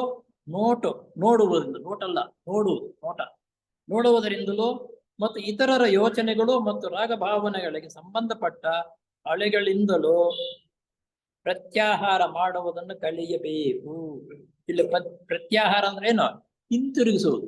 ಬೇರೆ ಯಾವ ಕಡೆ ನಾವು ಯೋಚನೆ ಮಾಡ್ತಾ ಇರ್ತೀವಿ, ಆ ಕಡೆ ಇದು ಬೇಕು ಅನ್ಸ್ಕೊಂತೀವಿ, ಒಂದ್ಸಲ ನನ್ನ ಧ್ಯಾನ ಮಾಡ್ತಾ ಇದ್ರೆ ಆ ಕಡೆ ಹೋಗುತ್ತೆ. ಅದನ್ನ ಪ್ರತ್ಯಾಹಾರ ಮಾಡೋದು ಅಂದ್ರೆ ಅದನ್ನ ಹಿಂದಕ್ಕೆ ತೆಗೆದುಕೋಬೇಕು. ಅಯ್ಯೋ ನನ್ನ ಏನಪ್ಪಾ ನಾನು ಮಾಡ್ತಾ ಇದ್ದಿದ್ದು ಯಾವ್ದು ಅಂತ ಕಡೆಗೆ ಹೋದ್ನಲ್ಲ ಅಂತ ಅಂದ್ಕೊಂಡು ನಂತರ ನೀವು ಮಾಮೂಲಕ್ಕೆ ಬರಬೇಕು. ಪ್ರತ್ಯಾಹಾರ ಮಾಡುವುದನ್ನು ಕಲಿಯಬೇಕು. ಇದು ಅಷ್ಟೇನು ಕಷ್ಟವಾದ ಕೆಲಸವಲ್ಲ. ಕಷ್ಟ ಅಂದ್ರೆ ಕಷ್ಟವೇ, ಪ್ರಾರಂಭ ಮಾಡಿ ಅಭ್ಯಾಸವಾಯ್ತು ಅಷ್ಟೇನು ಕಷ್ಟವೇನು ಆಗಲಾರದು. ಆದರೆ ಅದರ ಮುಂದಿನ ಅಂತಸ್ತು ತುಂಬಾ ಕಷ್ಟ ಸಾಧ್ಯವಾದದ್ದು. ಈ ರೀತಿ 3 ಸ್ಟೆಪ್ಗಳನ್ನು ಧ್ಯಾನ ಮಾಡ್ತಾ ನಮ್ಮ ಮನಸ್ಸು ಪಕ್ಕಕ್ಕೆ ಚೆದರಿದಾಗ, ಎಂತಹ ಕೆಲಸಗಳಿಗೆ ಚೆದರಿದಾಗ ಅದರ ನಂತರ ಹಿಂಪಡೆದು ನಂತರ ಪ್ರಾರಂಭ ಮಾಡ್ತಾ ಇದ್ದರೆ, ಆ ಅಂತಸ್ತಿಗೆ ಮನಸ್ಸು ಬಂದಾಗ ಅದರೊಳಗಿನಿಂದಲೇ ಹಿಂದಿನ ಅನುಭವಕ್ಕೆ ಸಂಬಂಧಪಟ್ಟ ಪ್ರವೃತ್ತಿಗಳು ಬಂದು ಪೀಡಿಸುತ್ತವೆ. ನೋಡಿ, ಆ ರೀತಿ ನಾವು ಮಾಡ್ತಾ ಇದ್ರೆ ಪ್ರವೃತ್ತಿಗಳು ಅಂದ್ರೆ ಮುಂದಕ್ಕೆ ಹೋಗುವುದಕ್ಕಾಗಿ ಪೀಡಿಸುತ್ತೆ. ಈ ರೀತಿ ಮಾಡ್ಬೇಕು, ಹಾಗೆ ಮಾಡಬೇಕು ನಾವು ಎಂತಕ್ಕಂಥದ್ದು ನಿನ್ನ ಉತ್ತಮವಾಗಿರ್ತಕ್ಕಂಥ ಮನಸ್ಸಿಗೆ ಉತ್ತೇಜನ ಬರುತ್ತೆ. ಧ್ಯಾನವನ್ನು ಹೊಸದಾಗಿ ಕೈಗೊಂಡಿರುವಂತವರಿಗೆ, ಹೊಸದಾಗಿ ಪ್ರಾರಂಭ ಮಾಡ್ತಾರೋ ಅಂತವರಿಗೆ ಇವುಗಳಿಂದ ಬಿಡಿಸಿಕೊಂಡು ಉದ್ದೇಶಿಸಲ್ಪಟ್ಟ ಅಂಶಕ್ಕೆ ಹಿಂದಿರುಗುವುದೇ ತುಂಬಾ ಕಷ್ಟವಾಗುತ್ತದೆ. ಪ್ರಾರಂಭದಲ್ಲಿ ಧ್ಯಾನಕ್ಕೆ ಕೂತ್ಕೊಂಡಾಗ ನಮ್ಮ ಮನಸ್ಸು ಎಲ್ಲಂದ್ರೆ ಅಲ್ಲಿಗೆ ಓಡ್ತಾ ಇರುತ್ತೆ. ಅದನ್ನು ಹಿಡಿದು ಒಂದು ಸ್ಥಿತಿಯಲ್ಲಿ ನಿಲ್ಲಿಸುವುದು ಬಹಳ ಕಷ್ಟವಾಗುತ್ತೆ. ಪ್ರಾರಂಭದಲ್ಲಿ ಉಪಯುಕ್ತವಾಗುತ್ತದೆ. ಮನಸ್ಸು ಸತ್ಯವನ್ನು ಕೊಲೆ ಮಾಡುತ್ತದೆ. ಮನಸ್ಸು ಸತ್ಯವನ್ನು ಕೊಲೆ ಮಾಡುತ್ತದೆ. ಶಿಷ್ಯನು ಕೊಲೆಪಾತಕನನ್ನು ಕೊಲೆ ಮಾಡಬೇಕು ಎಂಬುದು, ಅದನ್ನು ನಾಶಪಡಿಸಬೇಕೆಂಬ ಅದರ ಅರ್ಥವಲ್ಲ. ಮನಸ್ಸನ್ನು ನಾಶಪಡಿಸಬೇಕಂತಕ್ಕಂಥದ್ದು ಕೊಲೆಪಾತಕ, ಕೊಲೆ ಮಾಡು ಅಂದ್ರೆ ಪೂರ್ತಿ ಕೊಲೆ ಮಾಡುವಂತಲ್ಲ ಅದರ ಅರ್ಥ. ಅದನ್ನು ಸ್ವಾಧೀನಕ್ಕೆ ತೆಗೆದುಕೊಳ್ಳಬೇಕು. ಆ ಮನಸ್ಸನ್ನು ನಾವು ಸ್ವಾಧೀನಕ್ಕೆ ತೆಗೆದುಕೋಬೇಕು. ಅದು ಕೊಲೆಪಾತಕ ಅಂತ, ಮನಸ್ಸು ಕೊಲೆಪಾತಕ ಅನ್ನೋದು ಎಂಬುವುದೇ ಇದರ ಅರ್ಥ. ಅದರ ಚಂಚಲತೆಯನ್ನು ದಮನ ಮಾಡಬೇಕಾದರೆ, ನಮ್ಮ ಮನಸ್ಸು ಚಂಚಲ ಇದೆಯಲ್ಲ, ದಮನ ಮಾಡಬೇಕಾದ್ರೆ ಏನ್ ಮಾಡ್ಬೇಕಪ್ಪ ಅಂದ್ರೆ ನಮ್ಮ ಇಚ್ಛಾಶಕ್ತಿಯನ್ನು ವಿನಿಯೋಗ ಮಾಡುವುದೊಂದೇ ಅದಕ್ಕೆ ಇರುವ ಉಪಾಯ. ನಮ್ಮ ಇಚ್ಛಾಶಕ್ತಿ ವಿನಿಯೋಗ ಮಾಡಬೇಕು ಅಂತಂದ್ರೆ ಒಳ್ಳೆಯದ್ಯಾವುದು ಕೆಟ್ಟದ್ಯಾವುದು ಅಂತಕ್ಕಂಥದ್ದನ್ನ ಯೋಚನೆ ಮಾಡಿ ಮಾಡ್ತಕ್ಕಂಥ ಸಾಮರ್ಥ್ಯ ಬೆಳೆಸ್ಕೊಂಡಾಗ ಕೆಟ್ಟದ್ದನ್ನ ಬಿಡ್ತಾ ಬರಬೇಕು. ದಿನೇ ದಿನೇ ಒಳ್ಳೆಯ ಕಡೆ ನಾವು ಪ್ರೋತ್ಸಾಹ ಕೊಟ್ಟು ಧ್ಯಾನ ಮಾಡೋದನ್ನು ಕಲಿತ್ಕೋಬೇಕು. ಸಾಧಕನು ತನ್ನ ಸುತ್ತಲೂ ರಕ್ಷಣಾ ಕವಚವನ್ನು ನಿರ್ಮಿಸಿಕೊಳ್ಳಬೇಕೆಂಬ ಸಲಹೆ. ಈ ರೀತಿ ನಾವು ನಮ್ಮ ಸುತ್ತಲೂ ರಕ್ಷಣಾ ಕೋಟೆಯನ್ನ ಭದ್ರಪಡಿಸ್ಕೋಬೇಕು. ನಾವು ಭಾರತ ಸಮಾಜ ಪೂಜೆ ಮಾಡುವಾಗ ರಕ್ಷಣಾ ಕೋಟೆ ಮಾಡಲ್ಲ ಮೊದಲು, ಅದನ್ನೇ ನೋಡಿ ನಮ್ಮ ಭಾರತ ಸಮಾಜ ಪೂಜೆಯಲ್ಲಿ ಪ್ರತಿ ಒಂದು ಅಡಕವಾಗಿದೆ, ಅದನ್ನು ನಾವು ಅರ್ಥ ಮಾಡ್ಕೊಳ್ತಾ ಇಲ್ಲ ಅಷ್ಟೇ. ಸಲಹೆ ಇದೆ, ಆದರೆ ಇಚ್ಛಾಶಕ್ತಿಯ ಮುಂದೆ ಆ ತಾತ್ಕಾಲಿಕ ಉತ್ತರಗಳು ಅಷ್ಟು ಪ್ರಯೋಜನವಾಗುವುದಿಲ್ಲ. ಆದರೆ ತಾತ್ಕಾಲಿಕವಾಗಿ ಪ್ರಾರಂಭ ಮಾಡಿದಾಗ ಅಂತ ಯೋಚನೆ ಭಾವನೆಗಳನ್ನು ಮನಸ್ಸಿನಲ್ಲಿ ಇಟ್ಟುಕೊಂಡ್ರು ಸಮೇತ ತಕ್ಷಣ ಅದು ಪ್ರಯೋಜನಕ್ಕೆ ಆಗಲ್ಲ. ಅದು ಪ್ರಾಕ್ಟೀಸ್ ಆಗಬೇಕು, ಆಗ್ತಾ ಆಗ್ತಾ ಬರುತ್ತೆ. ಕಾಮದೇಹವು ಕೂಡ ಅದರ ಆಸೆಗಳನ್ನು ನಿನ್ನ ಮುಂದಿಟ್ಟು ಅವು ನಿನ್ನವೇ ಎಂಬ ಭಾವನೆಯನ್ನು ಹುಟ್ಟಿಸುತ್ತದೆ. ಧ್ಯಾನ ಕೂತ್ಕೊಂಡಾಗ ಇನ್ನೂ ಜಾಸ್ತಿ ಆಸೆಗಳು ಬರ್ತಕ್ಕಂಥದ್ದು, ಅದು ಕಾಮದೇಹದ ಸ್ವಭಾವ. ಈ ಆಸೆ ಎಲ್ಲ ಇಲ್ಲಪ್ಪ ಇದು ನಿಂದೇನೋ ಅಂತ ಮನಸ್ಸಿನಲ್ಲಿ ಪ್ರೇರೇಪಿಸುತ್ತೆ ಅವು. ಇದರ ವಿಷಯವಾಗಿಯೂ ನಿನ್ನ ಇಚ್ಛೆಯು ಪರಿಣಾಮಕಾರಿಯಾಗಿ ಕೆಲಸ ಮಾಡಬಲ್ಲದೋ. ಆ ಕಾಮದೇಹ ನಿನ್ನ ಚೇಷ್ಟೆ ಮಾಡೋಕೆ ಪ್ರಾರಂಭ ಮಾಡಿದಾಗ ನಿನ್ನ ಇಚ್ಛಾಶಕ್ತಿ ಅಂತ ಇದೆಯಲ್ಲ, ಅದು ಭದ್ರವಾಗಿ ದೃಢವಾಗಿ ನಿಲ್ಲುವ ರೀತಿಯಲ್ಲಿ ನೀನು ಧ್ಯಾನಕ್ಕೆ ಕುಳಿತುಕೋಬೇಕು. ಇದೆಲ್ಲ ಏನೋ ಫಸ್ಟದಲ್ಲಿ ಪ್ರಥಮದಲ್ಲಿ ಧ್ಯಾನ ಮಾಡ್ತಾ ಮಾಡ್ತಾ ಇರುವಾಗ ಇವೆಲ್ಲವೂ ನಮಗೆ ಅಡ್ಡಿ ಆತಂಕಗಳಾಗುತ್ತೆ, ನಾವು ಧ್ಯಾನ ಮಾಡೋದಕ್ಕೆ ತುಂಬಾ ಕಷ್ಟವಾಗುತ್ತದೆ. ಇಚ್ಛಾಶಕ್ತಿಯ ಬೆಳವಣಿಗೆಗೆ ಮಿತಿ ಎಂಬುವುದೇ ಇಲ್ಲ. ಇಚ್ಛಾಶಕ್ತಿ ಬೆಳವಣಿಗೆಗೆ ಮಿತಿ ಇಲ್ಲ, ಇಷ್ಟೇ ಅನ್ನೋದು ಮಿತಿಯೇ ಇಲ್ಲ. ಸ್ಥೂಲ ದೇಹಕ್ಕೆ ಸಂಬಂಧಪಟ್ಟ ಶಕ್ತಿಗಳಿಗೆ ಒಂದು ಎಲ್ಲೆ ಇರುತ್ತದೆ. ಸ್ಥೂಲ ದೇಹದ ಸಂಬಂಧಪಟ್ಟ ಎಲ್ಲೆ ಅಂತಂದ್ರೆ ಬೌಂಡ್ರಿ ಇಷ್ಟಕ್ಕೆ ಇರುತ್ತೆ ಅಂತ ಅನ್ನೋದು ಸ್ಥೂಲ ದೇಹಕ್ಕೆ. ಈಗ ಒಂದು ಸ್ವಲ್ಪ ಹೇಳ್ಬೇಕಂದ್ರೆ ನಮ್ ಕಣ್ಣನ್ ನೋಟ ಇಷ್ಟೇ, ಇಷ್ಟು ದೂರನೇ ಕಾಣಿಸುತ್ತೆ, ಬೌಂಡ್ರಿ ಅದು ಅಷ್ಟಕ್ಕೆ. ನಾವು ಒಂದು ವ್ಯವಸಾಯ ಮಾಡುವಾಗ ಅಥವಾ ನಾವು ಉದ್ಯೋಗದಲ್ಲಿ ಇರುವಾಗ ನಮ್ ಸಂಪಾದನೆ ಇಷ್ಟೇ ಇದೆ ಅಂತ ಹೇಳ್ಬೋದು, ಅದು ಬೌಂಡ್ರಿ. ಆಮೇಲೆ ಬೌಂಡ್ರಿ ಬೇಕಾದ್ರೆ ಮುಂದಕ್ಕೆ ಹೋಗ್ಬೋದು ಕೆಲವರಲ್ಲಿ. ಆದರೆ ಇಚ್ಛಾಶಕ್ತಿಗೆ ಪರಿಮಿತಿಯೇ ಇರುವುದಿಲ್ಲ. ಇಚ್ಛಾಶಕ್ತಿ ನಿಂತರ 1000 ರೂಪಾಯಿ ಇದ್ರೆ ನಾನು 1 ಕೋಟಿ ರೂಪಾಯಿ ಸಂಪಾದನೆ ಮಾಡ್ಬೇಕಪ್ಪ ಅಂತ ಇಚ್ಛೆ ಮಾಡ್ಕೊಂಡಾಗ ಅದಕ್ಕೇನು ಕೋಟಿ ಎಲ್ಲ 2 ಕೋಟಿ ಆಗ್ತವ, ಸಂಪಾದನೆ ಮಾಡೋದು ಎಷ್ಟೋ ಅದಷ್ಟೇ. ಪ್ರತಿದಿನ ಜೀವಿತಗಳನ್ನು ಸಂಬಂಧಪಟ್ಟ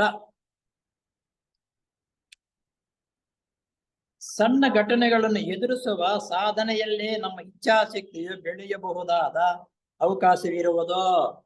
ನಮಗೆ ಪ್ರತಿನಿತ್ಯ ಬರತಕ್ಕಂಥ ಘಟನೆಗಳಿದೆ ನೋಡಿ, ಆ ಘಟನೆಗಳ ಮುಖಾಂತರವೇ ನಮ್ಮ ಇಚ್ಛಾಶಕ್ತಿ ಬೆಳವಣಿಗೆ ಆಗ್ತದೆ. ಇದು ಹೇಗೆ ಘಟನೆಗಳು?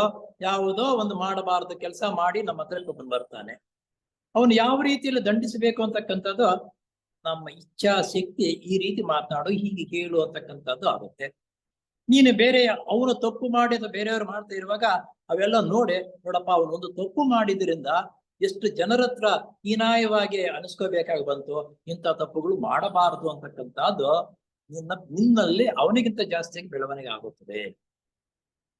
ಅವಕಾಶವಿರುವುದು ನಮ್ಮದೊಂದು ಸುಯೋಗ. ಆ ರೀತಿ ಜನರು ಬರತಕ್ಕಂಥದ್ದು, ಅವುಗಳೆಲ್ಲ ನೋಡ್ತಕ್ಕಂಥದ್ದು, ನೋಡಿ ನಾವು ಅರ್ಥೈಸಿಕೊಂಡು ಅದರಂತೆ ಜೀವನ ನಡೆಸ್ತಕ್ಕಂಥದ್ದು, ಅದೊಂದು ನಮಗೊಂದು ಸುಯೋಗ.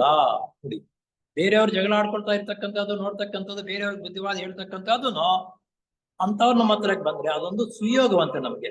ನಾವು ಜಂಬ ಪಡಬಾರ್ದಾಗುವಾಗ ನೋಡಿದ್ರ ನನ್ನ ಹತ್ರಕ್ಕೆ ಬಂದವನು ಅಂತ, ಅದು ತಪ್ಪು.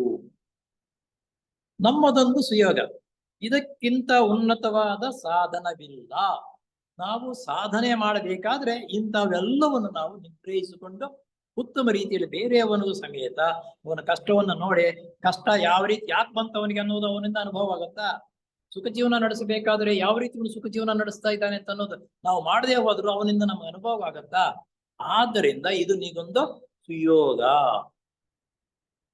ಒಂದೊಂದು ವಿಶೇಷ ಸಂದರ್ಭದಲ್ಲಿ ಅನೇಕ ಜನರ ಗುಂಪನ್ನು ಎದುರಿಸಿ ಪ್ರಾಣವನ್ನು ಕೊಡಲು ಸಿದ್ಧವಾಗುವುದು ಸುಲಭ.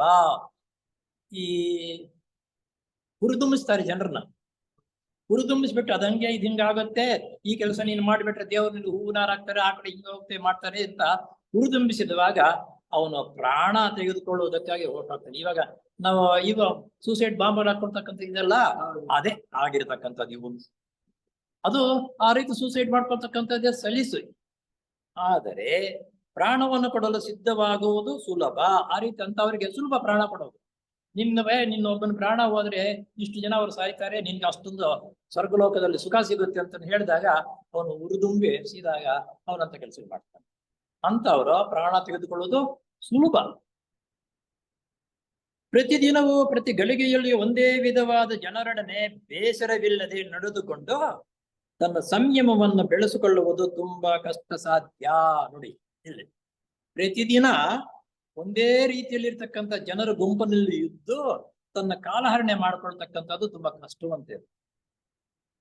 ಇದು ಎರಡು ರೀತಿಯಲ್ಲಿ ಆಗುತ್ತೆ. ಕೆಲವರಿಗೂ ಕಷ್ಟವಾಗುತ್ತೆ, ಕೆಲವರಿಗಂತೂ ಕಷ್ಟವಾಗಲ್ಲ. ಆದ್ರೆ ಪ್ರತಿನಿತ್ಯ ನಾವು ಒಂದೇ ಕಡೆ ಒಂದೇ ಜನ ಒಂದೇ ರೀತಿ ಮಾತು ಇರುವಾಗ ಮಾತು ಯಾವುದೋ ಒಂದು ವ್ಯವಸ್ಥೆ ರೀತಿಯಲ್ಲಿ ಅದಕ್ಕೆ ವಿರುದ್ಧವಾಗಿರ್ತಕ್ಕಂಥದ್ದಾಗಲಿ ಅಥವಾ ಹೊಗಳಿಕೆ ಆದ್ರೆ ಎರಡರಲ್ಲೊಂದು ಆಗಲೇ ಆಗುತ್ತೆ. ಆದರೆ ನಿನ್ನ ಇಚ್ಛಾಶಕ್ತಿಯನ್ನು ಬೆಳೆಸಿಕೊಳ್ಳುವ ಪ್ರಯತ್ನದಲ್ಲಿ ಇತರರಿಗೆ ತೊಂದರೆಯಾಗದಂತೆ ಎಚ್ಚರಿಕೆಯಿಂದ ನೋಡಿಕೋ. ನಿನ್ನ ಇಚ್ಛಾಶಕ್ತಿ ಬೆಳೆಸ್ಕೊಳ್ಳುವುದಕ್ಕಾಗಿ ಬೇರೆಯವ್ರಿಗೆ ತೊಂದರೆ ಕೊಡಬಾರ್ದು. ಆ ಬೇರೆಯವರಿಗೆ ತೊಂದರೆ ಕೊಡದಿರ ನಿನ್ನ ಜೀವನವನ್ನು ನಡೆಸುವುದನ್ನು ನೀನು ಕಲಿತುಕೋ. ಇವೆಲ್ಲ ಧ್ಯಾನ ಮಾಡುವಾಗ ಇವೆಲ್ಲ ಪ್ರಾಕ್ಟೀಸ್ ತಗೋಬೇಕು. ಇವುಗಳ ಮುಖಾಂತರ ನಾವು ಜೀರ್ಣಿಸ್ಕೊಂಡಾಗ ಧ್ಯಾನ ಮಾಡೋದು ಸುಲಭವಾಗುತ್ತೆ ಅನ್ನೋದು ಇವೆಲ್ಲ ವರ್ಣನೆ ಹೇಳ್ತಾ ಇರೋದು. ಕೆಲವು ಸಂದರ್ಭಗಳಲ್ಲಿ ಥಿಯಾಸಫಿ ಕೆಲಸಗಾರರು ಮನೆ ಬಿಟ್ಟು ಸ್ನೇಹಿತನನ್ನು ತೊರೆದು ಮತ್ತು ಅನೇಕ ಕಷ್ಟಗಳನ್ನು ಎದುರಿಸುವಂತಹ ಥಿಯಾಸಫಿ ಕೆಲಸಗಳಲ್ಲಿ ತೊಡಗುತ್ತಾರೆ. ಕೆಲವು ಸಂದರ್ಭಗಳಲ್ಲಿ ಮನೆ ಬಿಟ್ಟು ಆಚೆ ಕಡೆಯಲ್ಲೂ ಹೋಗಿ ಥಿಯಾಸಫಿ ಸ್ನೇಹಿತರ ಜೊತೆಗೆ ಸಂಪರ್ಕ ಬೆಳೆಸ್ಕೊಂಡು ಹೋಗ್ತಾ ಇರ್ತಾರೆ. ಇದು ಆಗ್ತಾ ಇದೆ ಇರ್ತಾರೆ. ಅಂತವರಿಗೆ ಯಾವ ಕರ್ತವ್ಯ ಬಂಧನವೂ ಇಲ್ಲದಿದ್ದರೆ ಹಾಗೆ ಮಾಡುವುದು ಉಚಿತ. ಕರ್ತವ್ಯ ಬಂಧನ ಅಂತಂದ್ರೇನು? ನಾವು ಮನೆಯಲ್ಲಿ ಇದ್ದುಕೊಂಡು ಸಂಸಾರದಲ್ಲಿ ಇದ್ದುಕೊಂಡು ಸಂಸಾರದ ಆಗು ಹೋಗುಗಳೆಲ್ಲ ಪೂರ್ಣವಾಗಿ ಜವಾಬ್ದಾರಿ ಇಲ್ಲದೆ ಇರುವಾಗ ನೀನಂತ ತ್ಯಾಗ ಮಾಡು, ಹೋಗು. ಆದರೆ ತಾನು ರಕ್ಷಿಸಬೇಕಾದ ಕುಟುಂಬ ವರ್ಗದವರನ್ನು ಬಿಟ್ಟು ತನ್ನ ಕರ್ತವ್ಯವನ್ನು ಅಸಡ್ಡೆ ಮಾಡಿ ಉನ್ನತವಾದ ಸದುದ್ದೇಶಕ್ಕಾಗಿ ಆ ರೀತಿ ಮಾಡುವುದು ಸಂಗತವಲ್ಲ. ಮನೆ ಮಾಟ ವ್ಯವಹಾರ ಬೇಕಾದಷ್ಟಿದೆ, ಇದೇ ಕೊಳ್ಳೆ ಹೋಗ್ತಾ ಇದೆ ಮನೆ. ಅದನ್ನು ಬಿಟ್ಟು ನೀನು ಸಂಘ ಸಂಭಾರಗಳಲ್ಲಿ ಎಲ್ಲಾ ಕಡೆ ಓಡಾಡ್ತಕ್ಕಂಥದ್ದು ತಿರುಗಾಡ್ತಕ್ಕಂಥದ್ದು ಸರಿಯಲ್ಲ. ಅದು ನಾನು ಅದು ಸರಿಯಲ್ಲ ಅಂತಂದ್ರೆ ನೀನು ಮನೆಯಲ್ಲೇ ಬೇಕಾದಷ್ಟು ವ್ಯವಸ್ಥೆ ಇದೆ, ಮಾಡ್ಬೇಕಂತ ಕರ್ತವ್ಯ ಬೇಕಾದಷ್ಟಿದೆ, ಅದು ಬಿಟ್ಟಿಲ್ಲ ಅಂದ್ರೆ ಅಲ್ಲಿ ಕ್ಯಾಂಪ್ಗಳು ನಡೀತಾ ಇದೆ, ಅದು ನಡೀತಾ ಇದೆ, ಇದು ನಡೀತಾ ಇದೆ ಅಂತ ಹೋಗುವುದು ಅಂತಕ್ಕಂಥದ್ದು ಏನು ಇಲ್ಲ. ಅದು ಸರಿಯಲ್ಲ. ಉದ್ದೇಶಪೂರ್ವಕವಾದ ದೃಢವಾದ ಧ್ಯಾನದ ಮೂಲಕ ನಮ್ಮ ಮೇಲ್ಮಟ್ಟದ ಉದ್ದೇಶಪೂರ್ವಕವಾದ ಧ್ಯಾನದ ಮುಖಾಂತರ ನಮ್ಮ ಮೇಲ್ಮಟ್ಟದ ಮತ್ತು ಮನೋದೇಹಗಳಲ್ಲಿನ ಕೆಳಮಟ್ಟದ ಯೋಚನೆ ಮತ್ತು ಭಾವನೆಗಳಿಗೆ ಹೂಗೊಡತಕ್ಕ ಪ್ರಕೃತಿಯ ಅಣುಗಳನ್ನು ಹೊರದೂಡೆ ಆ ಸ್ಥಾನದಲ್ಲಿ ಮೇಲ್ಮಟ್ಟದ ಯೋಚನೆಗಳು ಭಾವನೆಗಳು ಸಮಶ್ರುತಿ ಉಳ್ಳ ಸಾತ್ವಿಕ ಗುಣಗಳನ್ನು ಆಕರಿಸಿ. ಇಲ್ಲಿ ಒಂದು ಪಾಯಿಂಟ್ ಬಂತು. ಧ್ಯಾನ ಯಾತಕ್ಕೆ ಮಾಡ್ಬೇಕು? ನಮ್ಮ ಲೋಕದಲ್ಲಿ ಅಥವಾ ನಮ್ಮ ದೇಹದಲ್ಲಿ 3 ಲೋಕಗಳು ಸಾಧಾರಣವಾಗಿ ನಮ್ಗೆ ಈಗ ಪ್ರೆಸೆಂಟ್. ಕೆಳ ಮನಸ್ಸು ಅಥವಾ ಕೆಳಗಿನ ಲೋಕಗಳಲ್ಲಿ, ಕಾಮಲೋಕದಲ್ಲಿ ಕೆಳಗಿನದು, ಮನೋಲೋಕದಲ್ಲಿ ಕೆಳಗಿನವು, ಇವು ಕೆಟ್ಟ ಭಾವನೆಗಳಿಗೂ ನಮ್ಮನ್ನು ಪ್ರೇರೇಪಿಸುತ್ತೆ. ಯಾವಾಗ ಅವು ಪ್ರೇರೇಪಿಸಿದ್ರೆ ಅದಕ್ಕೆ ನಾವು ಶರಣಾಗ್ತೀವಿ, ಆವಾಗ ಅದು ಹೇಳಿದಂತೆ ನಾವು ಕುಣಿತೀವಿ. ಈ ಧ್ಯಾನ ಕೂತ್ಕೊಂಡಾಗ ಅಂತಹ ಆ ಅಣುಗಳು ನಮ್ಮ ದೇಹದ ಸುತ್ತಲೂ ಸೇರಿಕೊಂಡು ನಾವೇನೋ ಕೆಟ್ಟ ಕೆಲಸಗಳು ಮಾಡುವುದಕ್ಕೆ ಪ್ರೇರಣೆ ಮಾಡುತ್ತೆ. ಯಾರಾದ್ರೂ ಉತ್ತೇಜನ ಕೊಟ್ಟರೆ ಅಂತ ಅಣುಗಳು ನಿನ್ನಲ್ಲಿ ಜಾಸ್ತಿ ಇದ್ದರೆ ಆ ಕೆಳಲೋಕಗಳ ಅಣುಗಳು ನಿನ್ನಲ್ಲಿ ದೇಹದಲ್ಲಿ ಸೇರ್ಕೊಂಡು ಸಾವಿರಾರಲ್ಲ ಕೋಟ್ಯಾಂತರ ಅಣುಗಳ ಮುಖಾಂತರ ನಮ್ಮ ದೇಹವಾಗಿರೋದು. ಆ ಅಣುಗಳು ಉತ್ತಮ ಒಳ್ಳೆಯ ಅಣುಗಳು ಇರುತ್ತೆ, ಕೆಟ್ಟ ಅಣುಗಳು ಇರುತ್ತೆ. ಕೆಳಮಟ್ಟದ ಅಣುಗಳು ನಮ್ಮನ್ನು ಸೇರ್ಕೊಂಡಾಗ ಕೆಟ್ಟ ಬುದ್ಧಿ ಕೆಟ್ಟ ಕೆಲಸಗಳು ಮಾಡ್ತೀವಿ. ಆದುದರಿಂದ ಆ ಕೆಟ್ಟ ಯೋಚನೆಗಳು ಬರತಕ್ಕಂತ ಆ ಅಣುಗಳಿದೆಯಲ್ಲ, ಕೆಳಮಟ್ಟದ ಅಣುಗಳು ದೇಹದ್ದು, ಅವು ರಿಮೂವ್ ಮಾಡ್ಬೇಕು. ನಾವು ನಮ್ಮ ದೇಹದಿಂದ ಆಚೆ ಕಳಿಸ್ಬೇಕು. ನಮ್ಮ ದೇಹದಿಂದ ಆಚೆ ಕಳಿಸಬೇಕಾದರೆ ಅದಕ್ಕೆ ಬಹಳ ಮುಖ್ಯವಾಗಿರ್ತಕ್ಕಂಥದ್ದು ಧ್ಯಾನವೇ ಮುಖ್ಯ. ಆ ರೀತಿ ಆಕರಿಸಿ ಆ ದೇಹಗಳನ್ನು ಪರಿವರ್ತಿಸಬಹುದು. ಅವನ್ನ ಪ್ರತಿನಿತ್ಯ ನಾವು ಇನ್ನ ಈ 3 ಹಂತಗಳಲ್ಲಿ ಧ್ಯಾನ ಮಾಡ್ತಾ ಇದ್ದು ಆ ಭಗವಂತನನ್ನು ನೆನೆಸಿಕೊಂಡು ಅವಾಗ ಏನಾಗತ್ತಂದ್ರೆ ಇದೇ ಮಾಡ್ತಾ ಇದ್ರೆ ಆ ಕೆಟ್ಟ ಲೋಕದಲ್ಲಿ ಬಂದಿರತಕ್ಕಂಥ ಇದೆಯಲ್ಲ ದೇಹಗಳಲ್ಲಿ ಕೆಟ್ಟ ಅಣುಗಳು ಅವು ತಡ್ಕೊಳ್ಳಕ್ಕಾಗಲ್ಲ, ಅವು ಸಡಿಲವಾಗಿ ಹೊರಟು. ಅವು ಯಾವಾಗ ಹೋಯ್ತೋ ಉತ್ತಮವಾಗಿರ್ತಕ್ಕಂಥ ಅಣುಗಳು ನಮ್ಮ ದೇಹದಲ್ಲಿ ಪ್ರವೇಶ ಮಾಡಿ ಸುತ್ತಲೂ ಸೇರಿಕೊಳ್ಳುತ್ತೆ.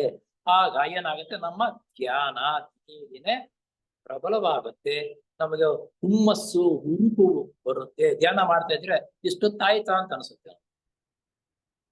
ಆ ಮೂಲಕ ಒಳ್ಳೆಯ ಉನ್ನತ ಭಾವನೆಗಳು ಬುದ್ಧಿಮಟ್ಟದಿಂದ ಬಂದು ನಮ್ಮ ಕಾಮದೇಹದಲ್ಲಿರುವ ಮೇಲ್ಭಾಗದಲ್ಲಿ ಅಭಿವ್ಯಕ್ತವಾಗುವಂತೆ ಮಾಡಿ ಕೊಳ್ಳಬಹುದು. ಈ ರೀತಿ ಪ್ರತಿನಿತ್ಯ ನಾವು ಧ್ಯಾನ ಮಾಡೋದ್ರಿಂದ ಕೆಳಮಟ್ಟದ ಅಣುಗಳು ಹೊರದುಂಬಿಸಿ ಓಡಿಸಿ ಮೇಲ್ಮಟ್ಟದಲ್ಲಿರ್ತಕ್ಕಂಥ ಅಣುಗಳು ನಮ್ಮ ದೇಹದ ಸುತ್ತಲೂ ಅವು ಒಂದಕ್ಕೊಂದು ಸೇರಿಕೊಂಡು ಉತ್ತಮ ಮನುಷ್ಯನು ಮನಸ್ಸು, ಆ ಮನುಷ್ಯನಲ್ಲಿ ಉತ್ತಮವಾಗಿರ್ತಕ್ಕಂಥ ಪ್ರಕಾಶಮಯವಾಗಿರತಕ್ಕಂತಹ ದೇಹವೂ ಸಮೇತ ಕಾಣಿಸುತ್ತೆ. ಆಗ ಉನ್ನತ ಭಾವನೆಗಳು ಸರಿಯಾದ ಸೇವಾ ಕರ್ತವ್ಯದ ಮೂಲಕ ಅಭಿವ್ಯಕ್ತವಾಗಬೇಕಾದರೆ ನಮ್ಮ ಕಾರಣ ಮತ್ತು ಮನೋದೇಹಗಳು ಸಹ ಮೇಲ್ಮಟ್ಟದ ಸಮಶ್ರುತಿಯಲ್ಲಿ ಬೆಳೆಯಬೇಕು.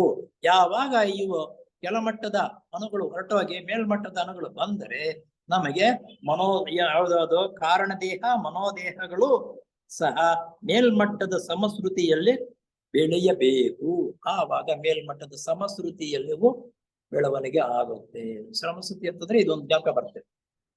ನಮ್ದು ಬುದ್ಧಿ ಮನಸ್ಸು, ಬುದ್ಧಿ ಮನಸ್ಸು ಅಂತ ಅನ್ನೋದು ಸಮ ರೀತಿಯಲ್ಲಿ ಬೆಳವಣಿಗೆ ಆದರೆ ಈ ಅನ್ಯಾಯಗಳಾಗಲ್ಲ. ಏನಾಗ್ತಾ ಇದೆ ಅಂದ್ರೆ ನಮ್ಮ ಬುದ್ಧಿ ಇದೆಯಲ್ಲ ಬೆಳವಣಿಗೆ ಕಡಿಮೆ ಆಗಿದೆ, ಮನಸ್ಸು ವಿಪರೀತ ಬೆಳವಣಿಗೆ ಆಗ್ತಾ ಇದೆ. ಆದ್ರಿಂದ ಈ ಮಾಡಬಾರದ ಕೆಲಸಗಳೆಲ್ಲ ಮಾಡ್ತಾ ಇರೋದು. ಬುದ್ಧಿ ಬೆಳವಣಿಗೆ ಆದ್ರೆ ಕೆಟ್ಟ ಕೆಲಸ ಮಾಡಬೇಡ ಅಂತ ನೀನು ಸೂಚನೆ ಕೊಡುತ್ತೆ, ಅದು ಬೆಳವಣಿಗೆ ಇಲ್ಲ.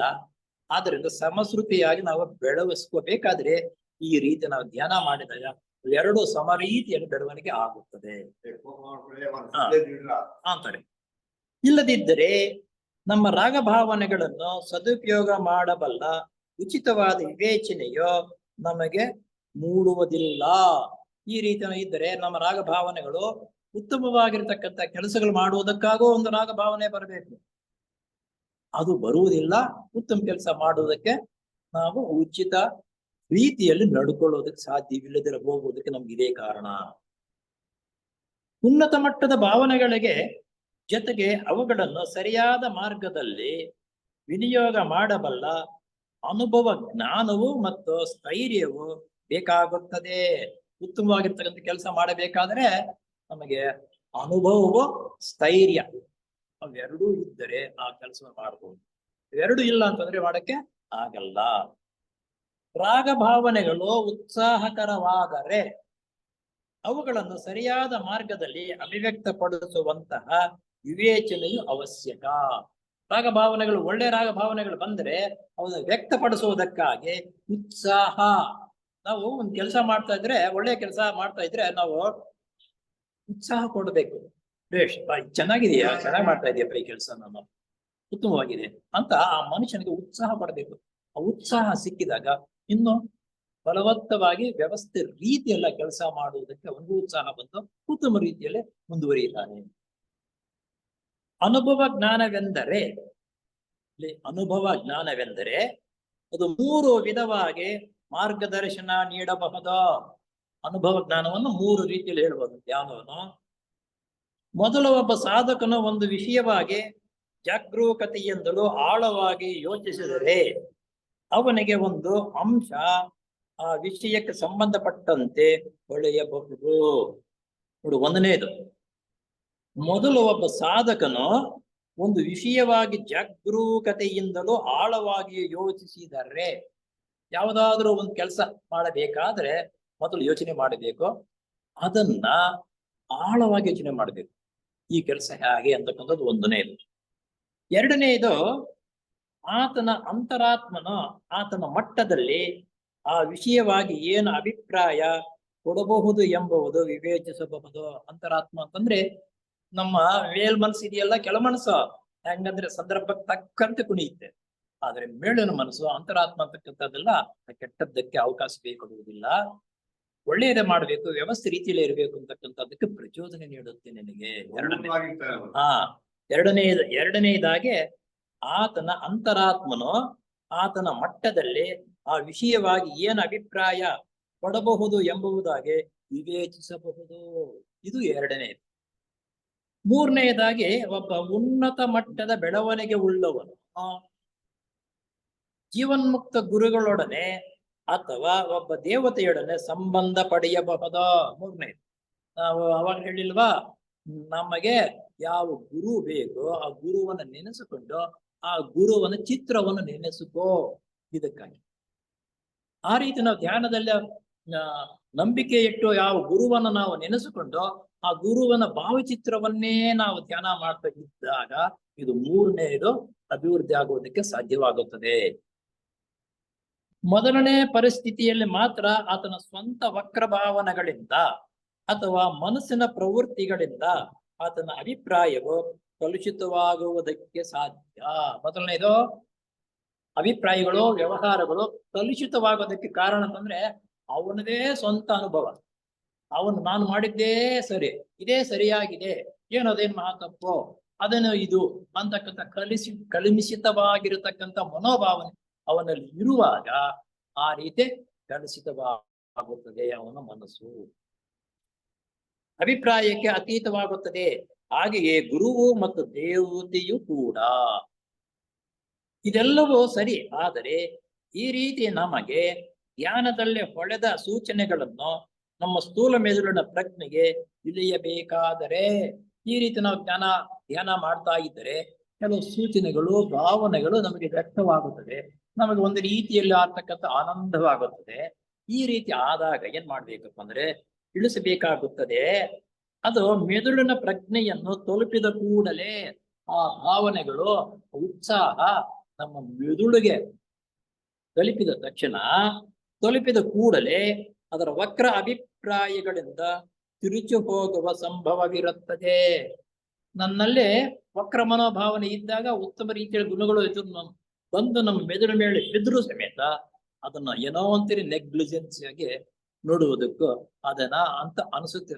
ಸ್ಟಾರ್ಟಿಂಗ್ ನಲ್ಲಿ, ಪ್ರಾರಂಭದಲ್ಲಿ ನಮ್ಮ ದಿನಚರಿ ಜೀವಿತದಲ್ಲಿ ನಮಗೆ ವಕ್ರವಾದ ಎಂದರೆ ನಮ್ಮ ಮೂಗಿನ ನೇರಕ್ಕೆ ಯೋಚಿಸುವಂತಹ ಅಭ್ಯಾಸವಿದ್ದರೆ, ಯಾವಾಗಂತ ಅದು ಬರುತ್ತಂದ್ರೆ ನಮ್ಮ ಮೂಗಿನ ನೇರವಾಗಿ ನಾವು ಅಭ್ಯಾಸ ಮಾಡೋದು.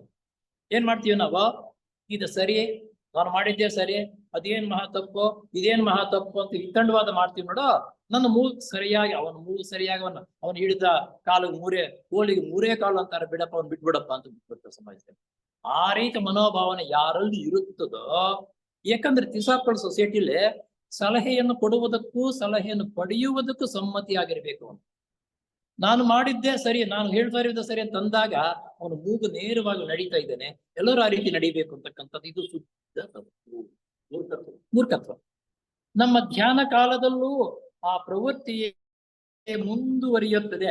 ಅಂತವರು ಧ್ಯಾನ ಮಾಡ್ತಾ ಇದ್ದರೆ ಅವನ ಪ್ರವೃತ್ತಿ ಏನಿರುತ್ತೋ ಅದೇ ಮುಂದುವರಿಯುತ್ತದೆ, ಅವನಿಗೆ ಇಂಪ್ರೂವ್ಮೆಂಟ್ ಆಗಲ್ಲ.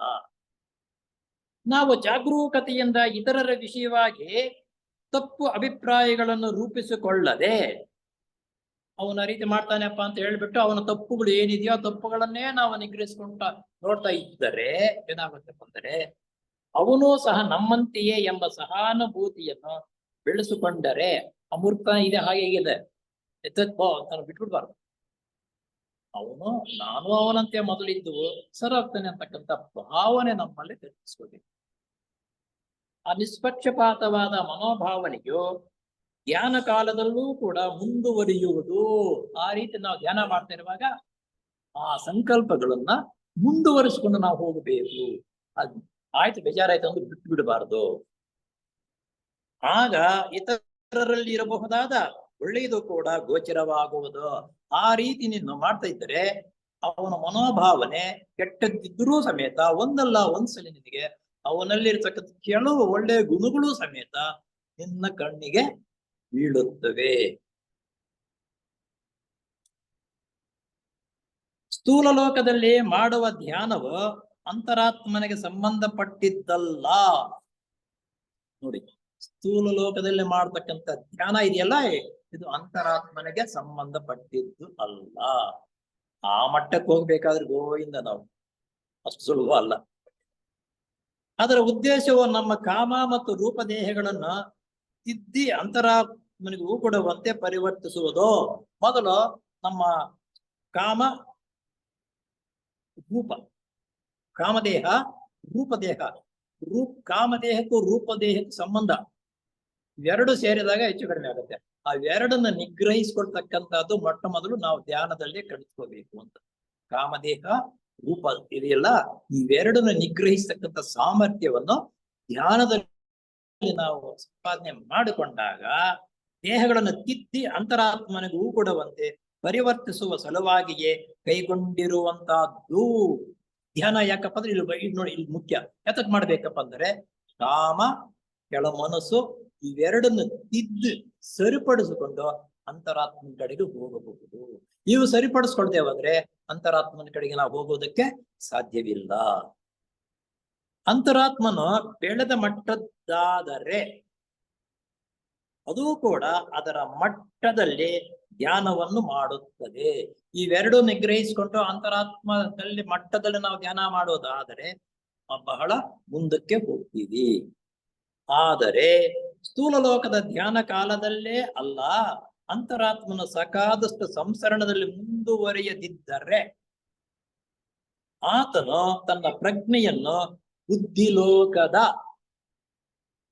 ಮಟ್ಟಕ್ಕೆ ಹತ್ತಿಸಿ ಅನಂತರ ಕ್ರಮವಾಗಿ ಒಂದಾದ ನಂತರ ಮತ್ತೊಂದು ಅದರ ಉಪಲೋಕಗಳಿಗೆ ಹತ್ತಿಸಲು ಪ್ರಯತ್ನ ಪಡುತ್ತಾನೆ. ಇದು ಅದಕ್ಕೆ ಧ್ಯಾನ ಕೂತ್ಕೊಂಡಾಗ ಸ್ಟೆಪ್ ಬೈ ಸ್ಟೆಪ್ ಯಾವ ರೀತಿ ಮಾಡ್ತಾ ಇದೀವಿ ಅಂತ ಧ್ಯಾನ ಹೇಳ್ಕೊಡ್ತಕ್ಕಂಥ ತಿಳುವಳಿಕೆ ಇರತಕ್ಕಂಥ ಈ ಗುಣಗಳನ್ನು ಬೆಳವಣಿಗೆ ಆಗಿರತಕ್ಕಂಥವ್ರ ಹತ್ರ ನಾವು ಧ್ಯಾನ ಮಾಡೋದು ಕಲ್ತ್ಕೊಂಡಾಗ ಸುಲಭವಾಗುತ್ತೆ.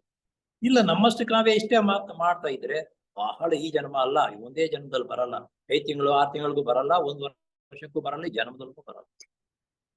ನಾವೇ ಸ್ವತಃ ಅದಕ್ಕೆ ಏನೋ ನಮ್ಮ ಅದೃಷ್ಟ. ಕೃಷ್ಣಮೂರ್ತಿ ಅಲ್ಲ, ಜಿಡು ಕೃಷ್ಣಮೂರ್ತಿ ಅದೃಷ್ಟ.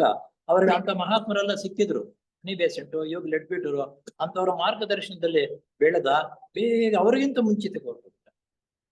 ಅಂತಹ ಮಾರ್ಗದರ್ಶಕರು ನಮಗೆ ಸಿಕ್ಕ. ಆದರೆ ಆತನ ಧ್ಯಾನದ ಸಮಯವು ದೇಹಾತ್ಮದ ಧ್ಯಾನ ಕಾಲಕ್ಕಿಂತಲೂ ಭಿನ್ನವಾಗಿರಬಹುದು. ನೋಡಿ ಎಂತೆಂಥ ಪಾಯಿಂಟ್ ಇಲ್ಲಿ ಬರುತ್ತಿಲ್ಲ.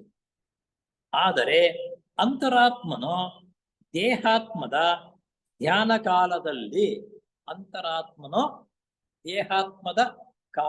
ಅಂತರಾತ್ಮ ಅಂದ್ರೆ ಏನೇನೋ, ದೇಹಾತ್ಮ ಅಂದ್ರೆ ಏನೋ ನಮ್ಗೆಲ್ಲರಿಗೂ ಅದು ಚಿರ ಪರಿಚಯ, ನಾವು ಊಹಿಸ್ಕೋಬೇಕು. ಅದರೊಳಕ್ಕೆ ತನ್ನ ಸ್ಫೂರ್ತಿಯನ್ನು ಸಹ ಕಳುಹಿಸುವುದು ಉಂಟು.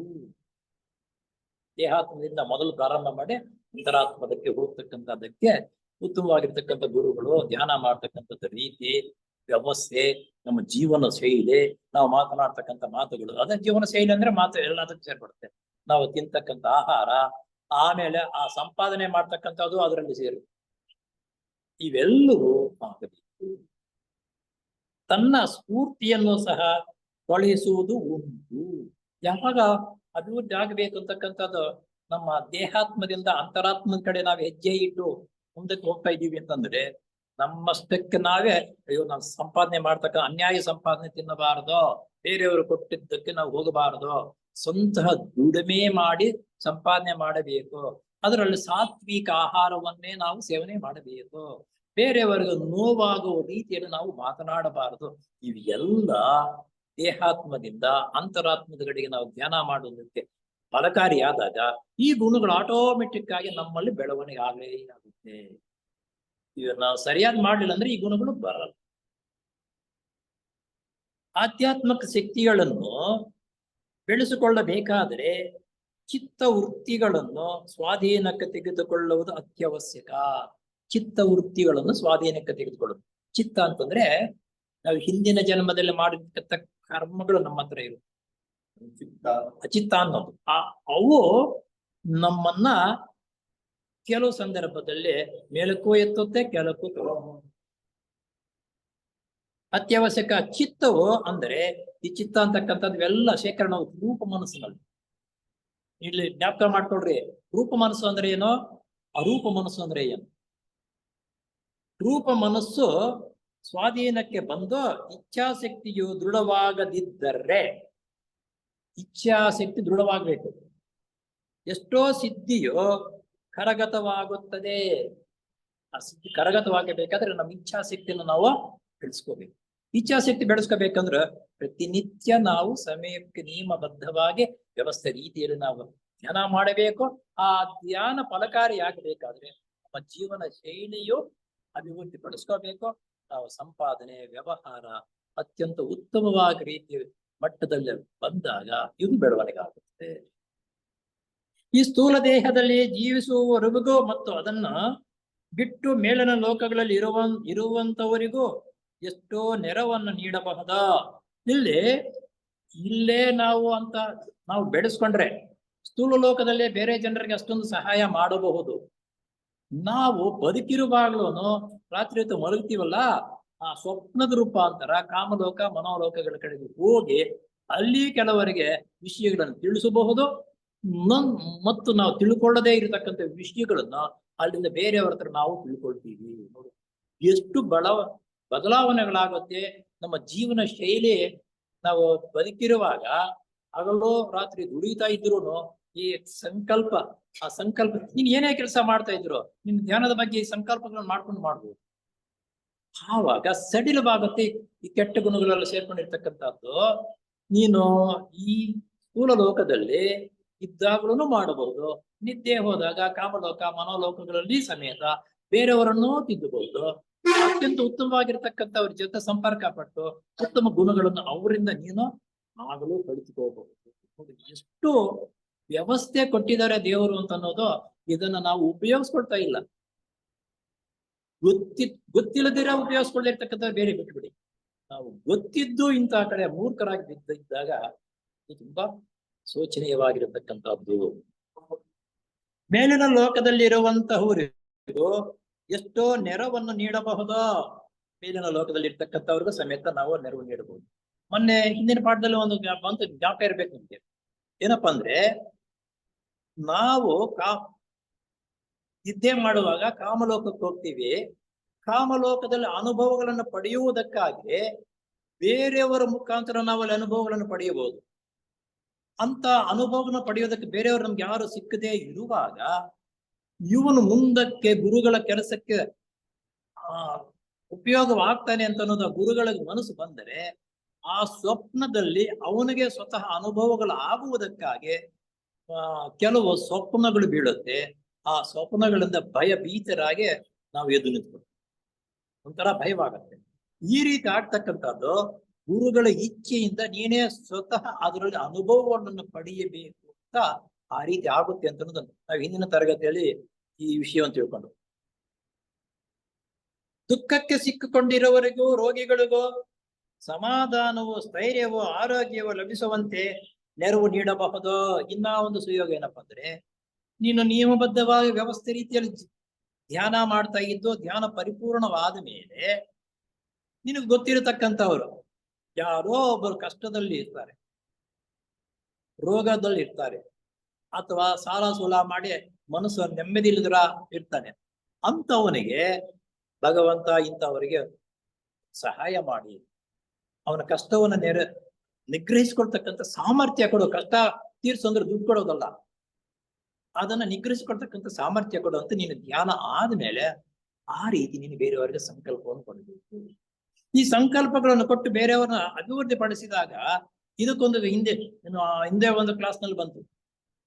ಸ್ವರ್ಗಲೋಕದಲ್ಲಿ ಯೇಸು ಕ್ರಿಸ್ತನ ಶಿಷ್ಯನಾಗಿರ್ತಕ್ಕಂಥ ನಾವು ಹೋದಾಗ ಬೇರೆಯವರೆಲ್ಲ ಕಿರೀಟವು ಬಹಳ ವೈಡೂರ್ಯಗಳಿಂದ ತುಂಬಿರತಕ್ಕಂಥ ಕಿರೀಟ ಇತ್ತು. ಇವನ್ ಕಿರೀಟ ಸಾಧಾರಣವಾಗಿತ್ತು. ಯೇಸು ಕ್ರಿಸ್ತನ ಕೇಳ್ತಾರೆ, ಸ್ವಾಮಿ ಎಲ್ಲರ ಕಿರೀಟಗಳು ವಜ್ರ ವೈಡೂರ್ಯಗಳಿಂದ ಚೆನ್ನಾಗಿ ಇವೆ, ನನ್ನದು ಬೋಳಿ ಆಗಿದೆಯಲ್ಲ, ಏನ್ ಕಾರಣ? ನಾನು ನಿಮ್ ಸೇವೆ ಮಾಡ್ತಾ ಇದ್ದೆ, ಅವರೂ ಸೇವೆ ಮಾಡ್ತಾ ಇದ್ರು ಅಂತಂದ್ರೆ ಆವಾಗ ಹೇಳ್ತಾರೆ, ನೀನು ಸೇವೆ ಮಾಡ್ತಾ ಇದ್ದಿ ನಿನ್ನ ಸ್ವಂತಕ್ಕ ಅಷ್ಟೇ, ಬೇರೆಯವ್ರನ್ನ ಯಾರನ್ನು ಹುರಿದುಂಬಿಸ್ಲಿಲ್ಲ. ಅವ್ರು ಹಾಗಲ್ಲ, ಸೇವೆನೂ ಮಾಡ್ತಾ ಇದ್ರು, ಬೇರೆ ಜನರನ್ನು ಹುರಿದುಂಬಿಸಿ ಈ ದೇವರ ಯೋಜನೆಗೆ ಸಹಾಯವಾಗುವ ರೀತಿಯಲ್ಲಿ ಅವರು ಪ್ರೇರಣೆ ಕೊಡ್ತಾ ಇದ್ದ. ಒಬ್ಬೊಬ್ಬನು ಕರೆತಂದು ಪ್ರೇರಣೆ ಕೊಟ್ಟಿದ್ದಕ್ಕಾಗಿ ಅವನ ಕಿರೀಟದಲ್ಲಿ ಯೋಗ್ಯವಾಗಿರತಕ್ಕಂಥ 3 ರತ್ನಗಳು ಇವೆ ಅಂತ ನೋಡಿ. ಇವೆಲ್ಲ ಈ ರೀತಿ ನಾವು ಧ್ಯಾನ ಮಾಡಿ, ಧ್ಯಾನವು ಪೂರ್ಣ ಆದ್ಮೇಲೆ ಕಷ್ಟದಲ್ಲಿರ್ತಕ್ಕಂಥವನಿಗೆ ಸಂಕಲ್ಪವನ್ನು ಕಳಿಸುವುದರಿಂದ ಮುಂದೆ ನಮ್ಗೆ ಆ ರೀತಿ ಉಪಯೋಗವಾಗುತ್ತದೆ ಅಂತ ಮಾಡ್ಕೋಬಾರ. ಅದು ರಕ್ತಗತವಾಗಿ ಬರ್ಬೇಕು ನಮ್ಮಲ್ಲಿ. ಅಯ್ಯೋ ಅವತ್ತು ಕ್ಲಾಸ್ನಲ್ಲಿ ಈ ರೀತಿ ಹೇಳಿದ್ರಪ್ಪ, ನಾವ್ ಈ ರೀತಿ ಮಾಡೋಣ ಅಂತಂದ್ರೆ ಅದು ತಪ್ಪು, ಅದು ಸರಿಯಾಗಲ್ಲ. ಪ್ರತಿಯೊಬ್ಬ ಸದಸ್ಯನು ತಾನು ಮಾಡುವ ದೈನಂದಿನ ಧ್ಯಾನದ ಜೊತೆಗೆ ತನಗೆ ಪರಿಚಯವಿರುವ ಕೆಲವರಿಗೆ ಸಹಾಯಕರವೋ ಪ್ರಯೋಜನಕರವೋ ಆದಂತಹ ಒಳ್ಳೆ ಸಂಕಲ್ಪಗಳನ್ನು ಕಳಿಸುವುದು. ಧ್ಯಾನ ಮಾಡಿ, ಧ್ಯಾನ ಆದ ಮೇಲೆ ಒಳ್ಳೆ ಸಂಕಲ್ಪಗಳನ್ನು ಬೇರೆಯವರಿಗೆ ಕಳಿಸುವುದು. ಇದು ನಾವು ಪ್ರಾಕ್ಟೀಸ್ ಮಾಡ್ಕೋಬೇಕು. ಅದಕ್ಕೆ ನಾವು ಭಾರತ ಸಮಾಜ ಪೂಜೆ ಮಾಡಿ ಕಡೆಯಲ್ಲಿ ಆಶೀರ್ವಾದ ಮಾಡಲ್ವಾ, ಎಲ್ಲರಿಗೂ ಅತ್ಯಂತ ಸುಗಮವಾಗಿ ಚೆನ್ನಾಗಿರ್ಲಿ ಅಂತಕ್ಕಂಥದ್ದು ಈ ಆಶೀರ್ವಾದ ಮಾಡ್ತಕ್ಕಂಥ ಇದೇ ಉದ್ದೇಶ. ಅಭ್ಯಾಸವನ್ನಿಟ್ಟುಕೊಳ್ಳುವುದು ಉತ್ತಮ. ಹೀಗೆಯೇ ಕೆಲವರು ಅಂತಹ ಮನೋಭಾವವುಳ್ಳವರಲ್ಲ ಒಟ್ಟಿಗೆ ಸೇರಿ ಕಷ್ಟ ಅಥವಾ ದುಃಖಕ್ಕೆ ಸಿಕ್ಕಿಕೊಂಡಿರುವವರಿಗಾಗಿ ಕೆಲವು ನಿಮಿಷಗಳ ಪರ್ಯಂತರ ಸ್ಥೈರ್ಯವೋ ಸಮಾಧಾನವೋ ಲಭಿಸುವಂತೆ ದೃಢವಾದ ರೀತಿಯಲ್ಲಿ ಸಾಮೂಹಿಕ ಧ್ಯಾನವು ರೋಗವನ್ನು ಗುಣಪಡಿಸುವ ಮಟ್ಟಿಗೆ ಮಾಡುವ ಫಲಕಾರಿಯಾಗಬಹುದು. ಈ ವಾಕ್ಯವನ್ನು ನೋಡಿ, ನಮ್ಮ ಸೊಸೈಟಿಗಳಲ್ಲಿ ಎಲ್ಲಾ ಕಡೆ ಮೊದಲು ಮಾಡ್ತಾ ಇದ್ರು. ಭಾರತ ಸಮಾಜ ಪೂಜೆ ಆಗೋಯ್ತು ಅಂದ್ಮೇಲೆ ರೋಗ ಶಮನ ಕಾರ್ಯಕ್ರಮ ಅಂತ ಮಾಡ್ತಾ ಇದ್ರು. ರೋಗ ಶಮನ ಕಾರ್ಯಕ್ರಮ ಮಾಡಬೇಕಾದ್ರೆ ಏನ್ ಇದಕ್ಕೆ ಪೂರ್ವಸಿದ್ಧತೆ, ಏನ್ ಇದುವರೆಗೆ ಹೇಳಿದ್ದವರು? ಆ ಪೂರ್ವಸಿದ್ಧತೆ ನಮ್ಮಲ್ಲಿ ಇದೆಯಾ? ಸಾಮೂಹಿಕವಾಗಿ ಧ್ಯಾನ ಮಾಡಿ ಆ ಧ್ಯಾನವು ಆದ ಮೇಲೆ ಅಂತಹ ಸಂಕಲ್ಪವನ್ನು ಬೇರೆಯವರಿಗೆ ಸಾಮೂಹಿಕವಾಗಿ ಕಳಿಸ್ಬೇಕು ಹೊರತು ಭಾರತ ಸಮಾಜ ಪೂಜೆ ಆಗೋಯ್ತು ಧ್ಯಾನ ಇಲ್ಲ, ಮತ್ತೊಂದಿಲ್ಲ. ನಮ್ಮ ವ್ಯವಹಾರವೇ ಅವ್ಯವಸ್ಥೆ ಇರುವಾಗ ನೀನು ರೋಗ ಶಮನ ಕಳಿಸಿದ್ರೆ ಎಲ್ಲೋ ಬರ್ತಿರೋದು ರೋಗ ಶಮನವಾಗಲಿ ಹೋಗುವಾಗ.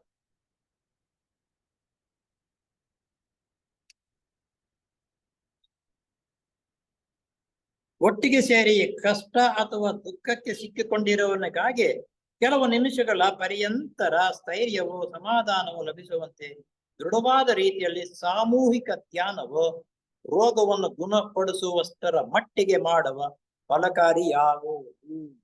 ಆ ರೀತಿ ಮಾಡಿದಾಗ, ಆ ರೀತಿ ನೀನು ಅನುಭವವನ್ನು ಪಡೆದು ಧ್ಯಾನ ಮಾಡ್ತಕ್ಕಂಥವ್ರ ತಿಳ್ಕೊಂಡು ಧ್ಯಾನ ಮಾಡ್ತಕ್ಕಂಥವ್ರ ಸಾಮೂಹಿಕವಾಗಿ ಜನ ಸೇರಿ ಆ ಧ್ಯಾನವನ್ನು ಮಾಡಿ ಆಮೇಲೆ ನೀನು ಅಂತ ರೋಗ ಶಮನವಾಗಿರ್ತಕ್ಕಂಥವ್ರು ಕಳಿಸಿದಾಗ ರೋಗ ಏನು, ಆ ರೋಗವನ್ನು ತಡ್ಕೊಳ್ತಕ್ಕಂಥ ಸಾಮರ್ಥ್ಯವನ್ನು ಬೆಳೆಯುತ್ತೆ ಹೊರತು ರೋಗ ಹೋಗುತ್ತೆ.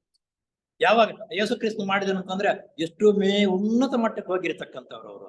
ನಾವು ಸರಿಯಾಗಿ ಒಂದು 1/4 ಗಂಟೆ ಧ್ಯಾನ ಕೂತ್ಕೊಳ್ಳೋದೇ ನಮ್ಮಿಂದ ಬರಲ್ಲ. ಹೆಂಗ್ ಬರುತ್ತೆ ಅದು? ಬರಲ್ಲ. ದಿವ್ಯ ದೃಷ್ಟಿಯನ್ನು ದೂರ ಶ್ರವಣದ ಸಿದ್ಧಿಯನ್ನು ಬೆಳೆಸಿಕೊಳ್ಳಲು ಆತರ ಪಡುವುದು ಉಚಿತವಲ್ಲ. ನಾನು 3 ವರ್ಷದಿಂದ ಈ ರೀತಿ ಧ್ಯಾನ ಮಾಡ್ತಾ ಇದ್ದೇನೆ, ನನಗೆ ದೂರದೃಷ್ಟಿನೂ ಬರಲ್ಲ, ಶ್ರವಣವೂ ಬರಲ್ಲ ಅಂತ ಆತರ ಪಡಬಾರದು. ಈಗ ನಮಗೆ ಕರಗತವಾಗಿರುವ ಶಕ್ತಿ ವಿಶೇಷಗಳನ್ನೆಲ್ಲ ಸದುಪಯೋಗ ಮಾಡುವುದನ್ನು ಕಲಿತು ಈ ದಿನಾಗ್ಲೂ ನಾವು ಈ ರೀತಿ ಧ್ಯಾನ ಮಾಡ್ತಾ ಇದ್ದು ನಿಯಮಬದ್ಧವಾಗಿ ಇದನ್ನು ಸದುಪಯೋಗ ಪಡ್ಕೊಳ್ತಕ್ಕಂಥ ತನ್ನ ಒಬ್ಬನೇ ಧ್ಯಾನ ಮಾಡ್ತಾ ಇದ್ದು ಕಡೆಯಲ್ಲಿ ಆಶೀರ್ವಾದ ಅಥವಾ ಬೇರೆಯವರಿಗೆ ಸಂಕಲ್ಪಗಳನ್ನು ಕೊಡುವುದು ಅಭ್ಯಾಸ ಮಾಡಿಕೊಂಡಿರ್ತಕ್ಕಂಥವನು ಅವನಿಗೆ ಧ್ಯಾನ ಯಾವ ರೀತಿ ಮಾಡ್ಬೇಕಂತಕ್ಕಂಥದ್ದನ್ನ ಒಂದು ಸ್ಟೆಪ್ ಬೈ ಸ್ಟೆಪ್ ಅವನಿಗೆ ಕರಗತವಾಗಿರುತ್ತೆ. ಅಂತ ಕರಗತವಾಗಿರತಕ್ಕಂಥವರು 10 ಜನ ಸಾಮೂಹಿಕವಾಗಿರ್ತಕ್ಕಂಥ ಧ್ಯಾನ ಮಾಡಿ ಆ ರೋಗ ಶಮನಕ್ಕೆ ಕಡೆಯಲ್ಲಿ ಕಳಿಸಿದರೆ ಅವನ ರೋಗವನ್ನ ತಡ್ಕೊಳ್ತಕ್ಕಂಥ ಸಾಮರ್ಥ್ಯ ಬರುತ್ತೆ ಹೊರತು ರೋಗ ನಾವು ಇಷ್ಟು ಮಾತ್ರಕ್ಕೆ ಅವನ ರೋಗ ವಾಸಿ ಆಗುವುದಿಲ್ಲ. ನಿಸ್ವಾರ್ಥ ಸೇವೆ ಸಲ್ಲಿಸುತ್ತಿದ್ದರೆ ನಮಗೆ ಮೇಲ್ಕಂಡ ಸಿದ್ಧಿಗಳು ಸಹ ಕಾಲಕ್ರಮದಲ್ಲಿ ಲಭಿಸುತ್ತವೆ. ಈ ರೀತಿ ನಾವು ಯಾವಾಗಲೂ ನಿಸ್ವಾರ್ಥ ಸೇವೆಯಿಂದ ಕೆಲಸ ಮಾಡ್ತಾ ಇದ್ದರೆ ಆ ಸಿದ್ಧಿಗಳು ನಮಗೆ ನಿಧಾನಕ್ಕೆ ಬಂದೇ ಬರುತ್ತವೆ. ಅವುಗಳಲ್ಲಿ ಅಪೇಕ್ಷೆ ಪಡುವುದು ಸರಿಯಲ್ಲ. ಅವು ನಮಗೆ ಬೇಗ ಸಿದ್ಧಿಗಳು ಬರಬೇಕು, ನಾನು ಹೇಳಿದನ್ನು ನಡಿಬೇಕು, ನಾವು ಈ ದೃಷ್ಟಿ ಬೇಕು ಅಂತಕ್ಕಂಥದ್ದನ್ನು ಯೋಚನೆ ಮಾಡ್ಕೊಂಡು ಮಾಡೋದು ಸರಿಯಲ್ಲ. ಆ ರೀತಿ ಯೋಚನೆ ಮಾಡ್ಕೊಂಡು ಬಂದ್ರೆ ಅಧ್ಯಾನವು ಫಲಕಾರಿಯಾಗಲ್ಲ. ನಮ್ಮ ಶೀಲ ಸ್ವಭಾವವು ಪರಿಶುದ್ಧಗೊಂಡು ಪರಿಪಕ್ವ ಸ್ಥಿತಿಗೆ ಬರುವುದಕ್ಕೆ ಮುಂಚೆಯೇ ಮೇಲ್ಕಂಡ ಸಿದ್ಧಿಗಳು ಪ್ರಾಪ್ತವಾದರೆ ಆ ಮೂಲಕ ಅಪಾಯ ಕಟ್ಟಿಟ್ಟ ಬುದ್ಧಿ. ನಿನ್ನ ಶೀಲ ಸ್ವಭಾವವನ್ನು ಸರಿಪಡಿಸಿಕೊಳ್ಳದೆ ಅಂತಹದ್ದೇನಾದ್ರೂ ಬಂದರೆ ಅಂತಹದ್ದು ಸಿದ್ಧಿಗಳೇನಾದ್ರೂ ಬಂದ್ರೆ ಏನ್ ಮಾಡ್ತೀಯ? ನನಗೂ ನಿನ್ಗೂ ಆಗಲ್ಲ ಅಂತಂದ್ರೆ ಚಾಪಾಟಿ. ಅದು ಆದ್ದರಿಂದ ಇನ್ನು ಶೀಲ ಸ್ವಭಾವವನ್ನು ಸದ್ಗುಣಗಳನ್ನು ಬೆಳೆಸಿಕೊಂಡ ಮೇಲೆ ಅದಷ್ಟಕ್ಕದೆ ಬರುತ್ತೆ. ಅವು ಬೆಳೆಸ್ಕೊಂಡು ಬಂದಿದ್ದಾದ್ಮೇಲೆ ಅಂತ ತಪ್ಪು ಕೆಲಸ ಮಾಡಕ್ ಹೋಗಲ್ಲ. ಸ್ವಲ್ಪ ಏನೋ ಧ್ಯಾನ ಮಾಡಿದಾಗ ಸ್ವಲ್ಪ ಪವರ್ ಬಂದಿರುತ್ತೆ, ಅದನ್ನ ಈ ರೀತಿ ದುರುಪಯೋಗ ಪಡಿಸ್ಕೊಂಡಿರುತ್ತೆ, ಅದು ತಪ್ಪು. ಆ ಮೂಲಕ ಅಪಾಯವಾಗುತ್ತದೆ. ಮನೆಯಲ್ಲಿ ಸೌಕರ್ಯವಿದ್ದರೆ ಧ್ಯಾನಕ್ಕಾಗಿಯೇ ಒಂದು ಕೊಠಡಿಯನ್ನು ಮೀಸಲಾಗಿಡು. ಪ್ರತಿಯೊಬ್ರು ನಾವು ಇದು ಸೇರಿದೀವಲ್ಲ, ಅನುಕೂಲ ಇದ್ದರೆ ಮೀಸಲಾಗಿ ಒಂದೇ ಕಡೆ ಆ ಧ್ಯಾನ ಮಾಡ್ತಕ್ಕಂಥ ಕೊಠಡಿ ಇದೆಯಲ್ಲ, ಬೇರೆ ಯಾರು ಅದಕ್ಕೆ ಪ್ರವೇಶ ಮಾಡಬಾರ್ದು. ಸರ್ವೋತ್ತಮವಾದದ್ದು ಅಂತಹ ಕೊಠಡಿಯನ್ನು ಸಂಬಂಧಪಟ್ಟವರೆಲ್ಲರೂ ಸಮರಸವಾಗಿ ಹೊಂದಿಕೊಳ್ಳುವ ಸ್ವಭಾವದವರಾದರೆ ಸಾಮೂಹಿಕ ಧ್ಯಾನಕ್ಕೂ ಕೂಡ ವಿನಿಯೋಗ ಮಾಡಬಹುದು. ಒಂದು ಕೊಠಡಿ ಈಗ ಯಾಕಪ್ಪ ಅಂದ್ರೆ ESC ಶಾಲೆಗೆ ESC ಶಾಲೆಯನ್ನು ಬಿಟ್ಟು ಬೇರೆ ಯಾರಾದ್ರು ಬರಲ್ಲ. ಬೇರೆ ಅವ್ರನ್ನ ತಯಾರು ಮಾಡ್ಬೇಕಾದ್ರೆ ನಾನು ಅದೇ ಹೇಳಿದ್ದು, 100 ವರ್ಷ ಆಗಿದೆಪ್ಪ ಧ್ಯಾನ ಮಂದಿರ, ಧ್ಯಾನಕ್ಕೆ ಉಪಯೋಗಿಸ್ಕೊಳ್ಳೋಣ. ಸಾಯಂಕಾಲ ಕ್ಲಾಸ್ ಮಾಡ್ತಾ ಇದ್ದೀವಿ, ಹೋಗಿ ಒಂದು 10 ನಿಮಿಷ ಧ್ಯಾನ ಮಾಡೋ ಪರಿಶುದ್ಧವಾಗಿ ಇಟ್ಟಿದ್ರ ಮಂಚ ತಗೊಂಡು ಅಂತ ಕಡೆ ಎಲ್ಲರೂ ಸೇರ್ಬಹುದು. ಅವಾಗ ಅದ್ರಲ್ಲಿ ಸೇರಕ್ಕಾಗಲ್ಲ.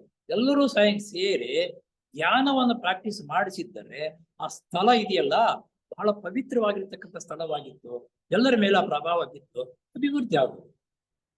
ಆ ರೀತಿ ನೋಡಿ, ಧ್ಯಾನ ಮಾಡ್ತಕ್ಕಂಥ ಸ್ಥಳವು ಎಲ್ಲರೂ ಸಾಮೂಹಿಕವಾಗಿ ಸೇರ್ತಕ್ಕಂಥದ್ದಾದಾಗ ಅದರಲ್ಲಿ ಬೇರೆಯವರನ್ನು ಕರೆದು ಆ ಧ್ಯಾನವನ್ನು ಮಾಡತಕ್ಕಂಥದ್ದನ್ನ ಹೇಳಿಕೊಡಬೇಕು, ನಿಯೋಗ ಮಾಡಬಹುದು. ಆದರೆ ಚರ್ಚಾತ್ಮಕವಾದ ವಿವಾದಗಳಿಂದ ಕೂಡಿದ ಉದ್ಯಮಕ್ಕೆ ಅಂತಹ ಕೊಠಡಿಯು ಸಲ್ಲದು.